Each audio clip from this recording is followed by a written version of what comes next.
കർത്താവിന് മഹത്വം. ദൈവവചന പഠനത്തിനായിട്ട് വീണ്ടും ദൈവം നമുക്ക് ഒരു അവസരം കൂടെ നൽകുന്നുവല്ലോ. ഇന്ന് നാം ചിന്തിക്കാനായിട്ട് ഉദ്ദേശിക്കുന്നത് റോമാലേഖനം അതിൻ്റെ 14-ാമത്തെ അധ്യായമാണ്.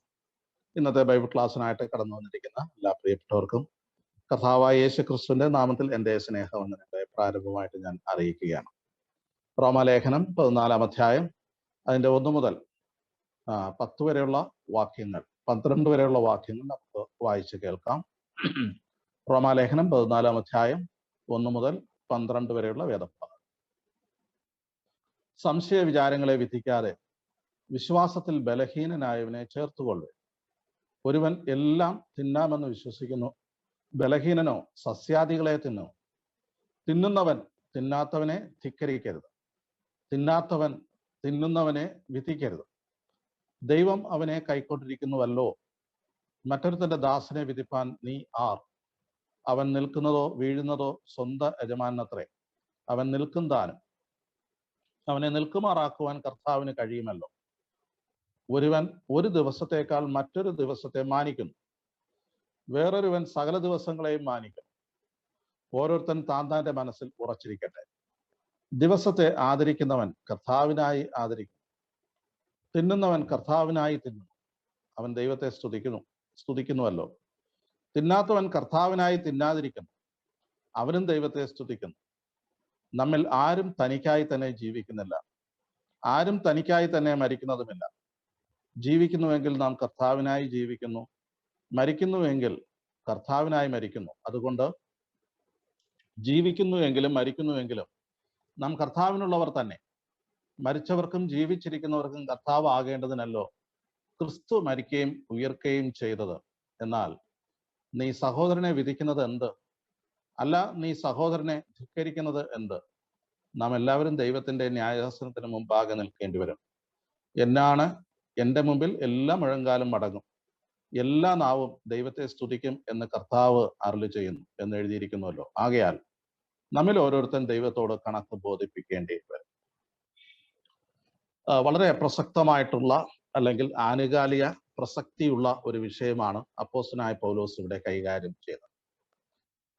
കഴിഞ്ഞ 2 അധ്യായങ്ങളിൽ പ്രായോഗിക ക്രിസ്തീയ ജീവിതത്തിലെ വിവിധ മേഖലകളിൽ എപ്രകാരം ഒരു വിശ്വാസി തൻ്റെ ജീവിതം നയിക്കണം, എപ്രകാരം മാതൃകയായിരിക്കണം, ഏത് മനോഭാവത്തോടുകൂടെ ക്രിസ്തീയ ജീവിതം നയിക്കണം എന്നിത്യാദി കാര്യങ്ങൾ നാം ചിന്തിച്ചു. എന്നാൽ ഈ 14-ാമത്തെ അധ്യായത്തിലെ വിഷയം എന്ന് പറയുന്നത് ഒരുപക്ഷെ റോമിലെ സഭയ്ക്ക് പ്രത്യേകമായിട്ട് അവർ കടന്നുപോയ ഒരു വിഷയത്തിന്റെ അടിസ്ഥാനത്തിൽ ഉള്ള ഒരു ചർച്ചയാണ് ഇവിടെ നടക്കുന്നത്.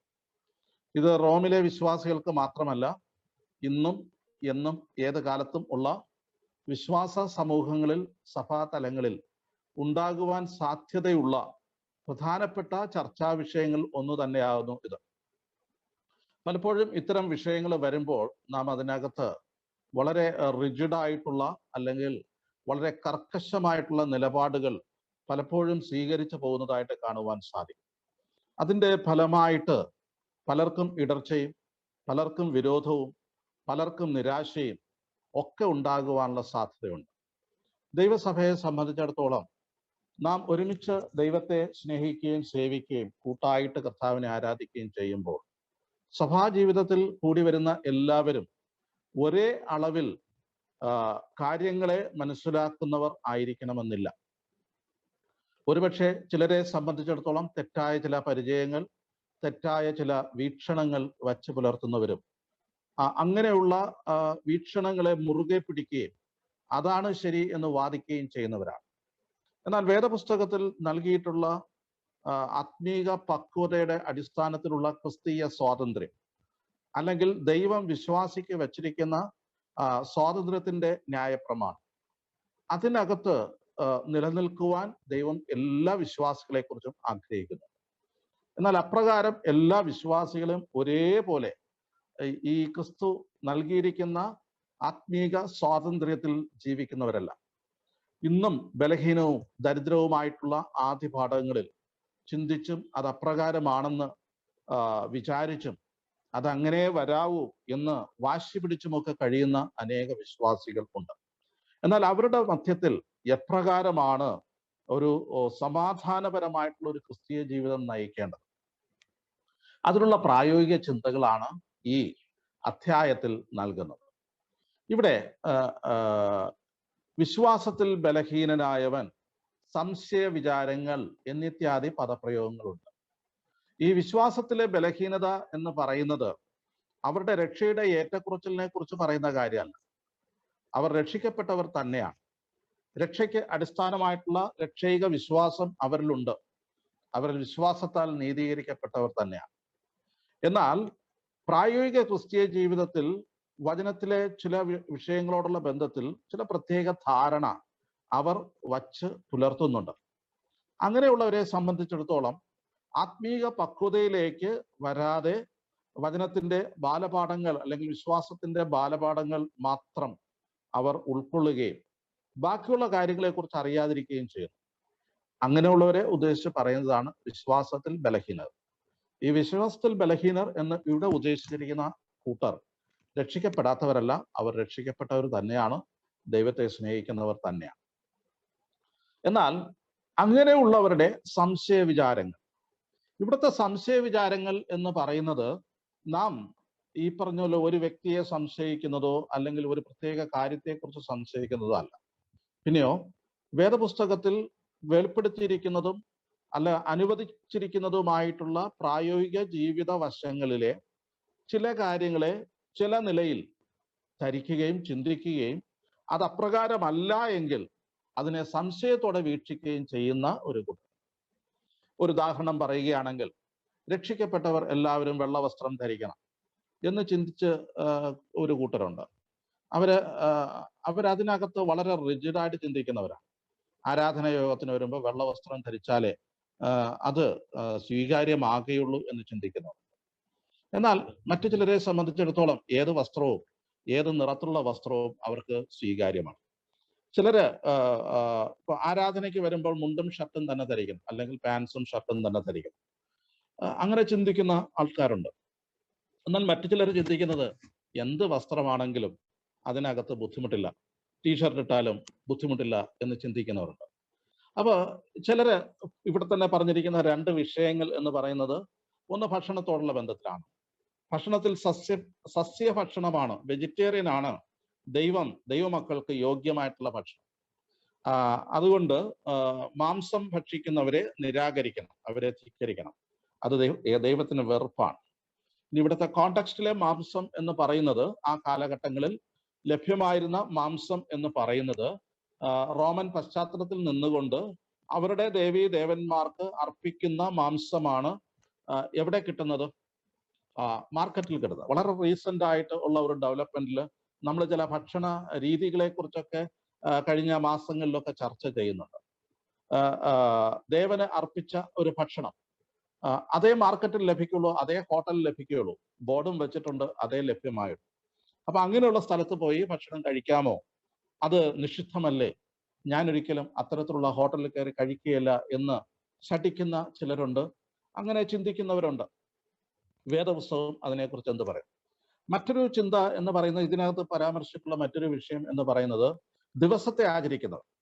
ചിലർ പറയുന്നുണ്ട് ഏതോ ആഴ്ചയിൽ ഒരു ദിവസം മാത്രമാണ് വിശുദ്ധ ദിവസം, ബാക്കി ദിവസങ്ങളൊക്കെ അശുദ്ധ ദിവസങ്ങളാണ്. മാത്രമല്ല ആ ദിവസത്തിൽ തന്നെ ചില സമയമുണ്ട്, ആ സമയമാണ് ഏറ്റവും പ്രാധാന്യമുള്ള സമയം. ആ സമയത്ത് മാത്രമേ വിശുദ്ധ സഭായോഗം കൂടാൻ പാടുള്ളൂ. അതിനപ്പുറത്തുള്ള സമയങ്ങളൊക്കെ വചനപ്രകാരം നിഷിദ്ധമാണ് എന്ന് ചിന്തിക്കുന്നവരുണ്ട്. എന്നാൽ മറ്റു ചിലർ ചിന്തിക്കുന്നത് അങ്ങനെയല്ല, എല്ലാ ദിവസവും ഒരുപോലെ ദൈവത്തിന് സ്വീകാര്യമാണ്, എല്ലാ സമയങ്ങളും ദൈവസേനയിൽ കൂടി വരാം. അപ്പൊ ഇത്തരത്തിലുള്ള വിചാരങ്ങളെയാണ് സംശയ വിചാരങ്ങൾ എന്ന് പറയുന്നത്. ആ വിചാരങ്ങളോടുള്ള ബന്ധത്തിൽ എപ്രകാരമാണ് നാം നിലപാടുകൾ സ്വീകരിക്കേണ്ടത് എന്നുള്ളതാണ് ഈ ഭാഗത്ത് പരാമർശിച്ചിരിക്കുന്നത്. ഞാൻ അതിന്റെ വിഷയത്തിന്റെ വിശദാംശങ്ങളിലേക്ക് കടന്നു പോകുന്നതിന് മുമ്പ് ഒരു ആമുഖം എന്ന വണ്ണം ഇതിനകത്തുള്ള പ്രധാനപ്പെട്ട ചിന്താധാര എന്ന് പറയുന്നത് ഒന്നാമത്തെ വാക്യത്തിൽ തന്നെ പറഞ്ഞിട്ടുണ്ട്, സംശയ വിചാരങ്ങളെ വിധിക്കാതെ വിശ്വാസത്തിൽ ബലഹീനനായവനെ ചേർത്തുകൊള്ളുവിൻ. Accept the one whose faith is weak without quarreling over disputable matters. Without quarreling over disputable matters. എന്ന് പറഞ്ഞാൽ അനുവദനീയമായിട്ടുള്ള വിഷയങ്ങളുടെ മേൽ വഴക്കുണ്ടാക്കാതെ അങ്ങനെ ചിന്തിക്കുന്ന വിശ്വാസത്തിൽ ബലഹീനനായിട്ടുള്ള വിശ്വാസിയെ അവരെ ചേർത്തുകൊള്ളുക എന്നുള്ളതാണ് ഈ വിഷയം, ഈ അധ്യായത്തിന്റെ പ്രധാനപ്പെട്ട ചർച്ചാ വിഷയം. എനിക്ക് തോന്നുന്നു ആ ആശയം മനസ്സിലായി എന്ന് ഞാൻ കരുതുകയാണ്. പൗലോസ് ക്രിസ്തുവിൽ എല്ലാ വിശ്വാസികളും ലഭിച്ചിരിക്കുന്ന ഫ്രീഡം അല്ലെങ്കിൽ സ്വാതന്ത്ര്യത്തെക്കുറിച്ച് പറയുന്നുണ്ട്. അവർക്ക് ഇഷ്ടമുള്ളത് ഭക്ഷിക്കുവാനും ഏത് ദിവസവും അവർക്ക് വിശുദ്ധമായിട്ട് പരിഗണിക്കുവാനും സ്വാതന്ത്ര്യം തന്നിട്ടുണ്ട്. പുതിയ നിയമവിശ്വാസികളെ സംബന്ധിച്ചിടത്തോളം നമുക്ക് ഭക്ഷണത്തിന് പ്രത്യേക നിയന്ത്രണങ്ങളൊന്നും വെച്ചിട്ടില്ല. അങ്ങനെ ഭക്ഷണ നിയമങ്ങളൊന്നും പുതിയ നിയമത്തിൽ നമുക്ക് കാണുന്നില്ല. രണ്ടാമത്തെ കാര്യം, ഏതെങ്കിലും ഒരു പ്രത്യേക ദിവസം നമുക്ക് പ്രത്യേക വിശുദ്ധമായിട്ട് ദൈവം കൽപ്പിച്ച് നൽകിയിട്ടില്ല. എന്നാൽ പഴയ നിയമത്തിൽ അവരെ സംബന്ധിച്ചിടത്തോളം, ഇസ്രായേൽ മക്കളെ സംബന്ധിച്ചിടത്തോളം ശബ്ബത്ത് നാളിനെ ശുദ്ധീകരിക്കുവാൻ ഓർക്കുക, 6 ദിവസം വേല ചെയ്യുക, 7ാമത്തെ ദിവസം വേല ചെയ്യാതിരിക്കുക എന്നിത്യാദി കാര്യങ്ങൾ കൊടുത്തിട്ടുണ്ട്. മാത്രമല്ല ഭക്ഷണത്തോടുള്ള ബന്ധത്തിൽ അവർ വർജിച്ചിരിക്കേണ്ട ഭക്ഷണങ്ങൾ, ശുദ്ധിയുള്ള ഭക്ഷണങ്ങളുണ്ട്, ശുദ്ധിയുള്ള മാംസമുണ്ട്, ശുദ്ധി ഇല്ലാത്തവയുണ്ട്. അവർക്ക് കഴിക്കുവാൻ പാടുന്നതും കഴിക്കാൻ പാടില്ലാത്ത അറപ്പായിരിക്കുന്ന കാര്യങ്ങളും ഭക്ഷണ നിയമങ്ങൾ ഇസ്രായേൽ മക്കൾക്ക് നൽകിയിട്ടുണ്ട്. നാം മനസ്സിലാക്കേണ്ടുന്ന ഒരു വസ്തുത എന്ന് പറയുന്നത്, ഈ റോമിലെ സഭയില് യഹൂദ പാരമ്പര്യവും ന്യായപ്രമാണവും അനുസരിച്ച് ജീവിക്കുന്ന യഹൂദ മതത്തിൽ നിന്ന് രക്ഷിക്കപ്പെട്ട് മുന്നോട്ട് വന്നവരുണ്ട്. അവർ ജീവിതത്തിൽ പരിചയിച്ചിരിക്കുന്ന ചില കാര്യങ്ങളാണ് ഇവിടുത്തെ തർക്ക വിഷയമായിട്ട് തീർന്നിരിക്കുന്നത്. യഹൂദ പശ്ചാത്തലത്തിൽ നിന്ന് രക്ഷിക്കപ്പെട്ട ഒരു വ്യക്തി സഭയിലേക്ക് കടന്നു വരുമ്പോൾ യഹൂദ മര്യാദ അനുസരിക്കാതെ, എന്നാൽ വിശ്വാസത്താൽ കർത്താവിനെ അംഗീകരിക്കുകയും രക്ഷിക്കപ്പെടുകയും ചെയ്ത യഥാർത്ഥ ദൈവഭക്തരായിട്ടുള്ള വിശ്വാസികളുണ്ട്. ഇങ്ങനെ സമ്മിശ്രമായിട്ടുള്ള ഒരു കൂടിവരവ് നടക്കുന്നതിന്റെ മധ്യേ ചിലർ ചില കാര്യങ്ങൾ അടിച്ചേൽപ്പിക്കുവാനും ചിലർ ചിലത് നിഷിദ്ധമെന്ന് ചിന്തിക്കുകയും അതിനെ ചൊല്ലി ഉണ്ടാകുന്ന വാദപ്രതിവാദങ്ങൾ ഇവിടെ നടക്കുന്നുണ്ട്. ഓക്കെ, അപ്പൊ പ്രധാനമായിട്ട് അവരുടെ പരിച്ഛേദന കർമ്മത്തെക്കുറിച്ച്, ന്യായപ്രമാണത്തിലെ ചില ഒബ്സർവേഷനെ കുറിച്ച് ഒക്കെ യഹൂദന്മാർക്ക് കർക്കശമായിട്ടുള്ള നിലപാടുണ്ട്. എന്നാൽ ജാതീയ പശ്ചാത്തലത്തിൽ നിന്നുള്ളവരെ സംബന്ധിച്ചിടത്തോളം അവർക്ക് ആ കാര്യങ്ങളൊന്നും സ്വീകാര്യമേ അല്ല. പരിച്ഛേദനയെ കുറിച്ച് അവർക്ക് ചിന്തിക്കാനേ പറ്റില്ല. ദിവസത്തെ ആചരിക്കുന്നതിനെ കുറിച്ച് അവർക്ക് ചിന്തിക്കാനേ പറ്റില്ല. ഭക്ഷണത്തിലെ വ്യതിയാനങ്ങളെ കുറിച്ച് അല്ലെങ്കിൽ ഭക്ഷണ നിയമങ്ങളെ കുറിച്ച് ഒരു ജാതീയ വ്യക്തിക്ക് ചിന്തിക്കാനേ പറ്റില്ല, അല്ലെ? ഒരു ഉദാഹരണം പറയുകയാണെങ്കിൽ, ഇപ്പൊ നമ്മളോട് പറയുകയാണ്, നിങ്ങൾ ഈ ചെതുമ്പലുള്ള മത്സ്യം മാത്രമേ കഴിക്കാവൂ എന്ന് കേരളത്തിലെ തിരുമല സഭയിലെ അല്ലെങ്കിൽ ഈ കേട്ടുകൊണ്ടിരിക്കുന്ന വിശ്വാസികളോട് വന്ന് ആരെങ്കിലും വന്ന് പറയണം, വചനത്തിൽ അങ്ങനെ പറഞ്ഞിട്ടുണ്ട്. അങ്ങനെയാണെങ്കിൽ നമ്മുടെ നെയ്മീൻ കറിയൊക്കെ പോയല്ലേ? നെയ്മീന് ചെതുമ്പലുണ്ടോ? ഇല്ല. അപ്പൊ അങ്ങനെ യഹൂദനെ സംബന്ധിച്ചിടത്തോളം അത് നിഷിദ്ധമാണ്, അല്ലെ? അപ്പൊ അതുകൊണ്ട് അങ്ങനെ നിഷിദ്ധമായിട്ട് വചനത്തിൽ ന്യായപ്രമാണത്തിൽ പറഞ്ഞിട്ടുള്ള ഭക്ഷണ നിയമം എടുത്തുകൊണ്ട് നമ്മുടെ സഭയിൽ ആരെങ്കിലും വന്ന് പറയുന്നത് അത് കഴിക്കാൻ പാടില്ല എന്ന് പറയുകയാണെങ്കിൽ നമ്മൾ എന്തോ മറുപടി പറയും? യഹൂദനെ സംബന്ധിച്ച് അത് നിഷിദ്ധമാണ്, കാരണം അവനത് പരിചയമില്ല. എന്നാൽ പുതിയ നിയമത്തിൽ അതിനെക്കുറിച്ചിട്ടുള്ള കാര്യങ്ങളൊന്നും പൊതുവിൽ ജാതീയ പശ്ചാത്തലം അല്ലെങ്കിൽ രക്ഷിക്കപ്പെട്ട് മുന്നോട്ട് വരുന്നവരോടുള്ള ബന്ധത്തിൽ നിഷ്കർഷിച്ചിട്ടുമില്ല. അപ്പോൾ അതിനെ എങ്ങനെ കൈകാര്യം ചെയ്യും? അപ്പൊ നമ്മൾ അടുത്ത ആഴ്ച മുതൽ നെയ്മീൻ വാങ്ങുന്നത് ഒഴിവാക്കും. നെയ്മീൻ കഴിക്കുന്നത് പാപമാണ്. നമ്മുടെ മീറ്റിങ്ങുകളിൽ ഭക്ഷണം ഒരുക്കുമ്പോൾ ആ ഭക്ഷണം നമ്മൾ പതുക്കെ ഒഴിവാക്കും. അപ്പൊ ഇത്തരത്തിലുള്ള ഒരു കാര്യമാണ്, ഇതാണ് ഡിസ്പ്യൂട്ടബിൾ മാറ്റേഴ്സ് എന്ന് പറയുന്നത്.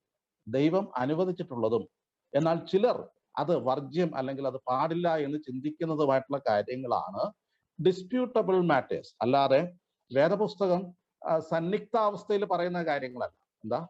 വേദപുസ്തകം സംശയാസ്പദമായിട്ട് പറയുന്ന കാര്യങ്ങളെ കുറിച്ചല്ല. ഡിസ്പ്യൂട്ടബിൾ മാറ്റേഴ്സ് എന്ന് പറഞ്ഞു കഴിഞ്ഞാൽ ചിലർ അപ്രകാരം ചിന്തിക്കുന്നു. ഒരു പ്രധാനപ്പെട്ട ഉദാഹരണം ഞാൻ പറയും. കേരളത്തിലെ വേർപാട് വിശ്വാസികൾ സാധാരണ ഇങ്ങനെ പറയാറുണ്ട്, ആഭരണ വർജനമല്ല, ആഭരണ നിരോധനം കേരളത്തിലെ വിശ്വാസികൾ ചർച്ച ചെയ്യുന്ന ഒരു വിഷയമാണ്. അപ്പോൾ കേരളത്തിലെ ഒരു വിശ്വാസി മറ്റു സംസ്ഥാനങ്ങളിൽ ചെന്നിട്ട് അവിടെ ചെന്നിട്ട് ഈ വിഷയം അവരോട് പറയുകയാണ്, അത് പാപമാണ്, അത് വർദ്ധിക്കണം, രക്ഷിക്കപ്പെടുക മാത്രമല്ല അത് മാറ്റുകയും കൂടെ ചെയ്താലേ നമുക്ക് സ്നാനപ്പെടാനായിട്ട് സാധ്യതയുള്ളൂ, അതും വചനത്തിലെ നിയമമാണ് എന്ന് പഠിപ്പിക്കാനായിട്ട് ശ്രമിക്കും. അപ്പൊ ഈ ഒരു കാര്യത്തിൽ ചിലർ ചിന്തിച്ചിരിക്കുന്നത് ഇത് പാപമാണ്. എന്നാൽ അത് പാപം, അത് അതിൽ തന്നെ ആ വസ്തു എന്നുള്ള അർത്ഥത്തിൽ അതിനകത്ത് ആ ലോഹത്തിന് യാതൊരു പോരായ്മയും ഉള്ളതായിട്ട് വചനം പറയുന്നില്ല. അപ്പൊ അതുകൊണ്ട് ആ ലോഹത്തെ നിഷേധിക്കുന്ന ഒരു സമീപനം. അപ്പൊ ഇത് ഡിസ്പ്യൂട്ടബിൾ മാറ്റേഴ്സ് ആണ്. കാരണം വചനം നേരിട്ട് നിഷ്കർഷിക്കുന്നില്ല എങ്കിൽ തന്നെയും അത് അപ്രകാരമാണെന്ന് ചിന്തിക്കുന്ന ഒരു കാര്യം. അത് ഞാൻ ഉദാഹരണമായിട്ട് ഈ കാര്യങ്ങൾ പറയുന്നത് ഈ കോണ്ടെക്സ്റ്റ് മനസ്സിലാക്കാൻ വേണ്ടിയിട്ടാണ്. അപ്പോ വചനത്തിൽ നിഷ്കർഷിച്ചിട്ടുള്ള കൽപ്പനകളെ കുറിച്ചുള്ള ഡീലിങ്സ് അല്ല ഇവിടെ പറയുന്നത്, പിന്നെയോ ഡിസ്പ്യൂട്ടബിൾ മാറ്റേഴ്സിനെ കുറിച്ചുള്ള ഒരു കാര്യമാണ്. ഓക്കെ, ഇനി ഇവിടെ ഇതിനകത്ത് എപ്രകാരമുള്ള ഒരു നിലപാടാണ് നമുക്ക് സൂക്ഷിക്കാൻ സാധിക്കുന്നത്? ഇവിടെ രണ്ട് വാക്കുകൾ ശ്രദ്ധിക്കുക. ഒന്ന്, സംശയ വിചാരങ്ങളെ വിധിക്കാതെ. ഓക്കെ, ഇനി തിന്നുന്നവൻ തിന്നാത്തവനെ ധിക്കരിക്കരുത്. ധിക്കരണവും വിധിയും, ജഡ്ജിങ്ങും അതുപോലെ തന്നെ അവനെ ധിക്കരിക്കുക എന്നുള്ള ഈ കാര്യം, ഇത് വരുമ്പോൾ സാധാരണ എന്തുണ്ടാവും? ക്വാറലിംഗ് ഉണ്ടാവും, അല്ലെങ്കിൽ ഡിസ്പ്യൂട്ട് ഉണ്ടാകും, അല്ലെങ്കിൽ സമാധാനപരമായിട്ട് യോജിച്ച് മുന്നോട്ട് പോകുവാനായിട്ട് സാധിക്കും. അങ്ങനെ വരുമ്പോൾ ഈ രണ്ട് കാഴ്ചപ്പാടുകളും സൂക്ഷിക്കുന്ന വ്യക്തികൾ ഒരു സഭയിൽ ആയിരിക്കുമ്പോൾ ഉണ്ടാകുന്ന പോരാട്ടങ്ങൾ, അതിനെ എങ്ങനെ ഡീൽ ചെയ്യും? 3 പ്രധാനപ്പെട്ട സ്റ്റെപ്പുകളാണ് ഇതിനകത്ത് അപ്പോസ്തലനായ പൗലോസ് പറയുന്നത്. ഒന്നാമത്തത്, honour their faith and conscience first. ഒരു വ്യക്തിയുടെ മനസാക്ഷിയെ, അവന്റെ വിശ്വാസത്തെ നാം എന്ത് ചെയ്യുക? ബഹുമാനിക്കുക. അതാണ് ഒന്നാമത് ചെയ്യുക. അദ്ദേഹം അങ്ങനെ ചിന്തിക്കുന്നു, അത് അദ്ദേഹത്തിന്റെ മനസാക്ഷിയിൽ അങ്ങനെ ചിന്തിച്ചിരിക്കുകയാണ്. അതുകൊണ്ട് അവൻ എന്തെങ്കിലും കുറവുള്ളതായിട്ടോ അല്ലെങ്കിൽ അവൻ പോരാ അല്ലെങ്കിൽ ദൈവസേനയിൽ കുറഞ്ഞവനാണോ എന്നുള്ള ഒരു ധാരണ പാടില്ല. അവന്റെ മനസാക്ഷിയിൽ അങ്ങനെ ഒരു ധാരണ ഉണ്ട്.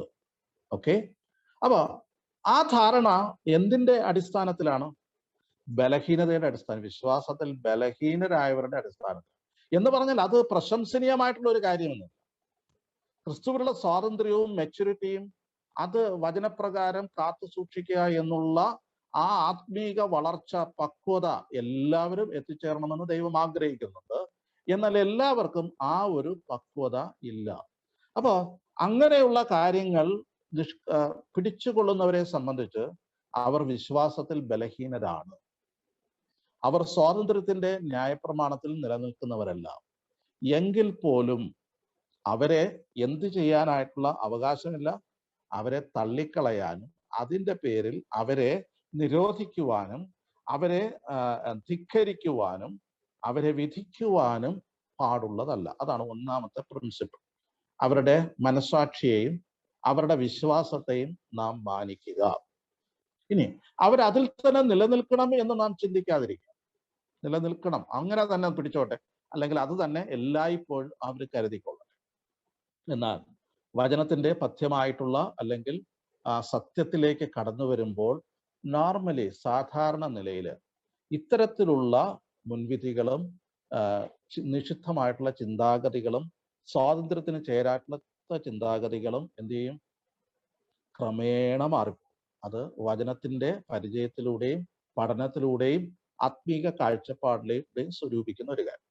ഞാൻ ഇപ്പോഴും ഓർക്കുന്നുണ്ട്, എൻ്റെ ചെറുപ്രായത്തിൽ ഞാൻ പല കാര്യങ്ങളും ഇത്തരത്തിലുള്ള കാര്യത്തെക്കുറിച്ച് വളരെ സ്റ്റബേണായിട്ട് അല്ലെങ്കിൽ വളരെ അഡമൻ്റ് ആയിട്ട് ഞാൻ ചിന്തിച്ചു പോന്നിരുന്ന കാര്യങ്ങൾ പലതുണ്ട്. അപ്പോൾ വചനത്തിൽ വെളിപ്പെടുത്തിയിരിക്കുന്ന സത്യങ്ങളോടുള്ള ബന്ധത്തിൽ അത് എന്താണ്, എന്ത് നിലപാടാണ് വചനം നൽകുന്നത് എന്നുള്ളത് മനസ്സിലാക്കുമ്പോൾ ഞാൻ പല കാര്യങ്ങളിലും എന്ത് ചെയ്തിട്ടുണ്ട്? തിരുത്തലുകൾ വരുത്തിയിട്ടുണ്ട്. അപ്പോൾ ബാല്യകാലത്ത് അല്ലെങ്കിൽ വിശ്വാസത്തിന്റെ പ്രാഥമിക കാലഘട്ടങ്ങളിൽ ലഭ്യമായിരിക്കുന്ന വെളിച്ചം അതാണ് ഏറ്റവും വെളിച്ചമെന്നും അത് തന്നെയാണ് ജീവിത അവസാനം വരെ മുറുകെ പിടിക്കേണ്ടതെന്നും നാം ചിന്തിക്കേണ്ടതല്ല. പിന്നെയോ വചനം നമുക്ക് കൂടുതൽ കൂടുതൽ തെളിമ നൽകുമ്പോൾ നാം തന്നെ പരിചയിച്ചിരുന്ന, നാം തന്നെ ചിന്തിച്ചിരുന്ന കാഴ്ചപ്പാടുകളും നിലപാടുകളും അത് ക്രിസ്തുവിന്റെ തികഞ്ഞ സ്വാതന്ത്ര്യത്തിന്റെ അടിസ്ഥാനത്തിൽ നാം വിട്ടുകളയേണ്ടത് ആവശ്യമാണ്. എന്നാൽ അത് എപ്പോഴാണ് വിട്ടുകളയാൻ സാധിക്കുന്നത്? അത് ചിലപ്പോൾ 1 വർഷമോ 2 വർഷമോ കൊണ്ട് ആ നിലയിലേക്ക് വരുവാൻ സാധിക്കും. അപ്പൊ അങ്ങനെയുള്ള കാഴ്ചപ്പാട് സൂക്ഷിക്കുന്നതിന്റെ അടിസ്ഥാനത്തിൽ ആ വ്യക്തിയെ എന്ത് ചെയ്യാൻ പാടില്ല, നിരാകരിക്കാൻ പാടില്ല.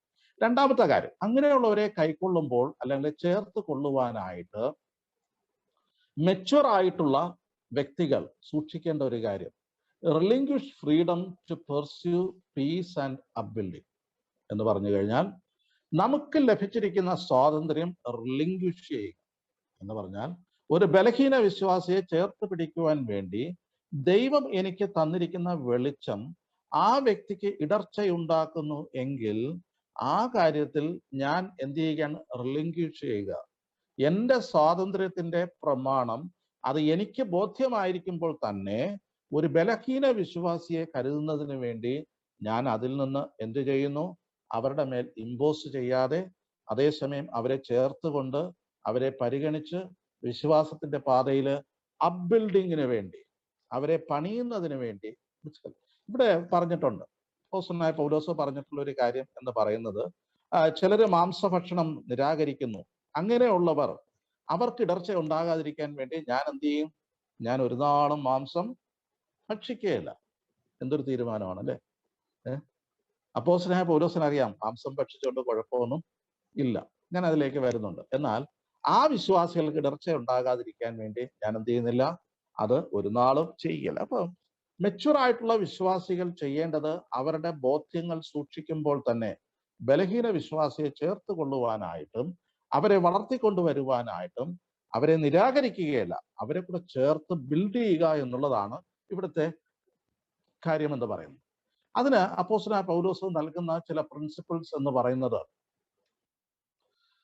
make your decisions by faith with an eye to honor Christ in all and above all else. ക്രിസ്തുവിന് ബഹുമാനം കൊടുക്കുക എന്നുള്ള ഒറ്റ കാര്യത്തിൽ ബാക്കി എല്ലാ കാര്യങ്ങളെയും അതിന് മീതെ ക്രിസ്തുവിന്റെ മഹത്വം മുന്നിൽ കാണുക.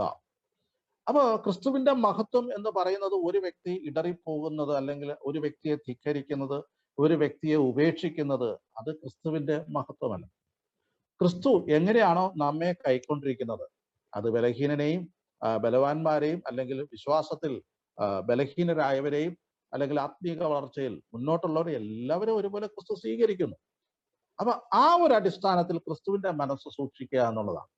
രണ്ടാമത്തെ കാര്യം എന്ന് പറയുന്നത്, B as generous with others. മറ്റുള്ളവരുമായിട്ട് ആവോളം എന്ത് ചെയ്യുക, അവരോട് ജനറസ് ആകുക.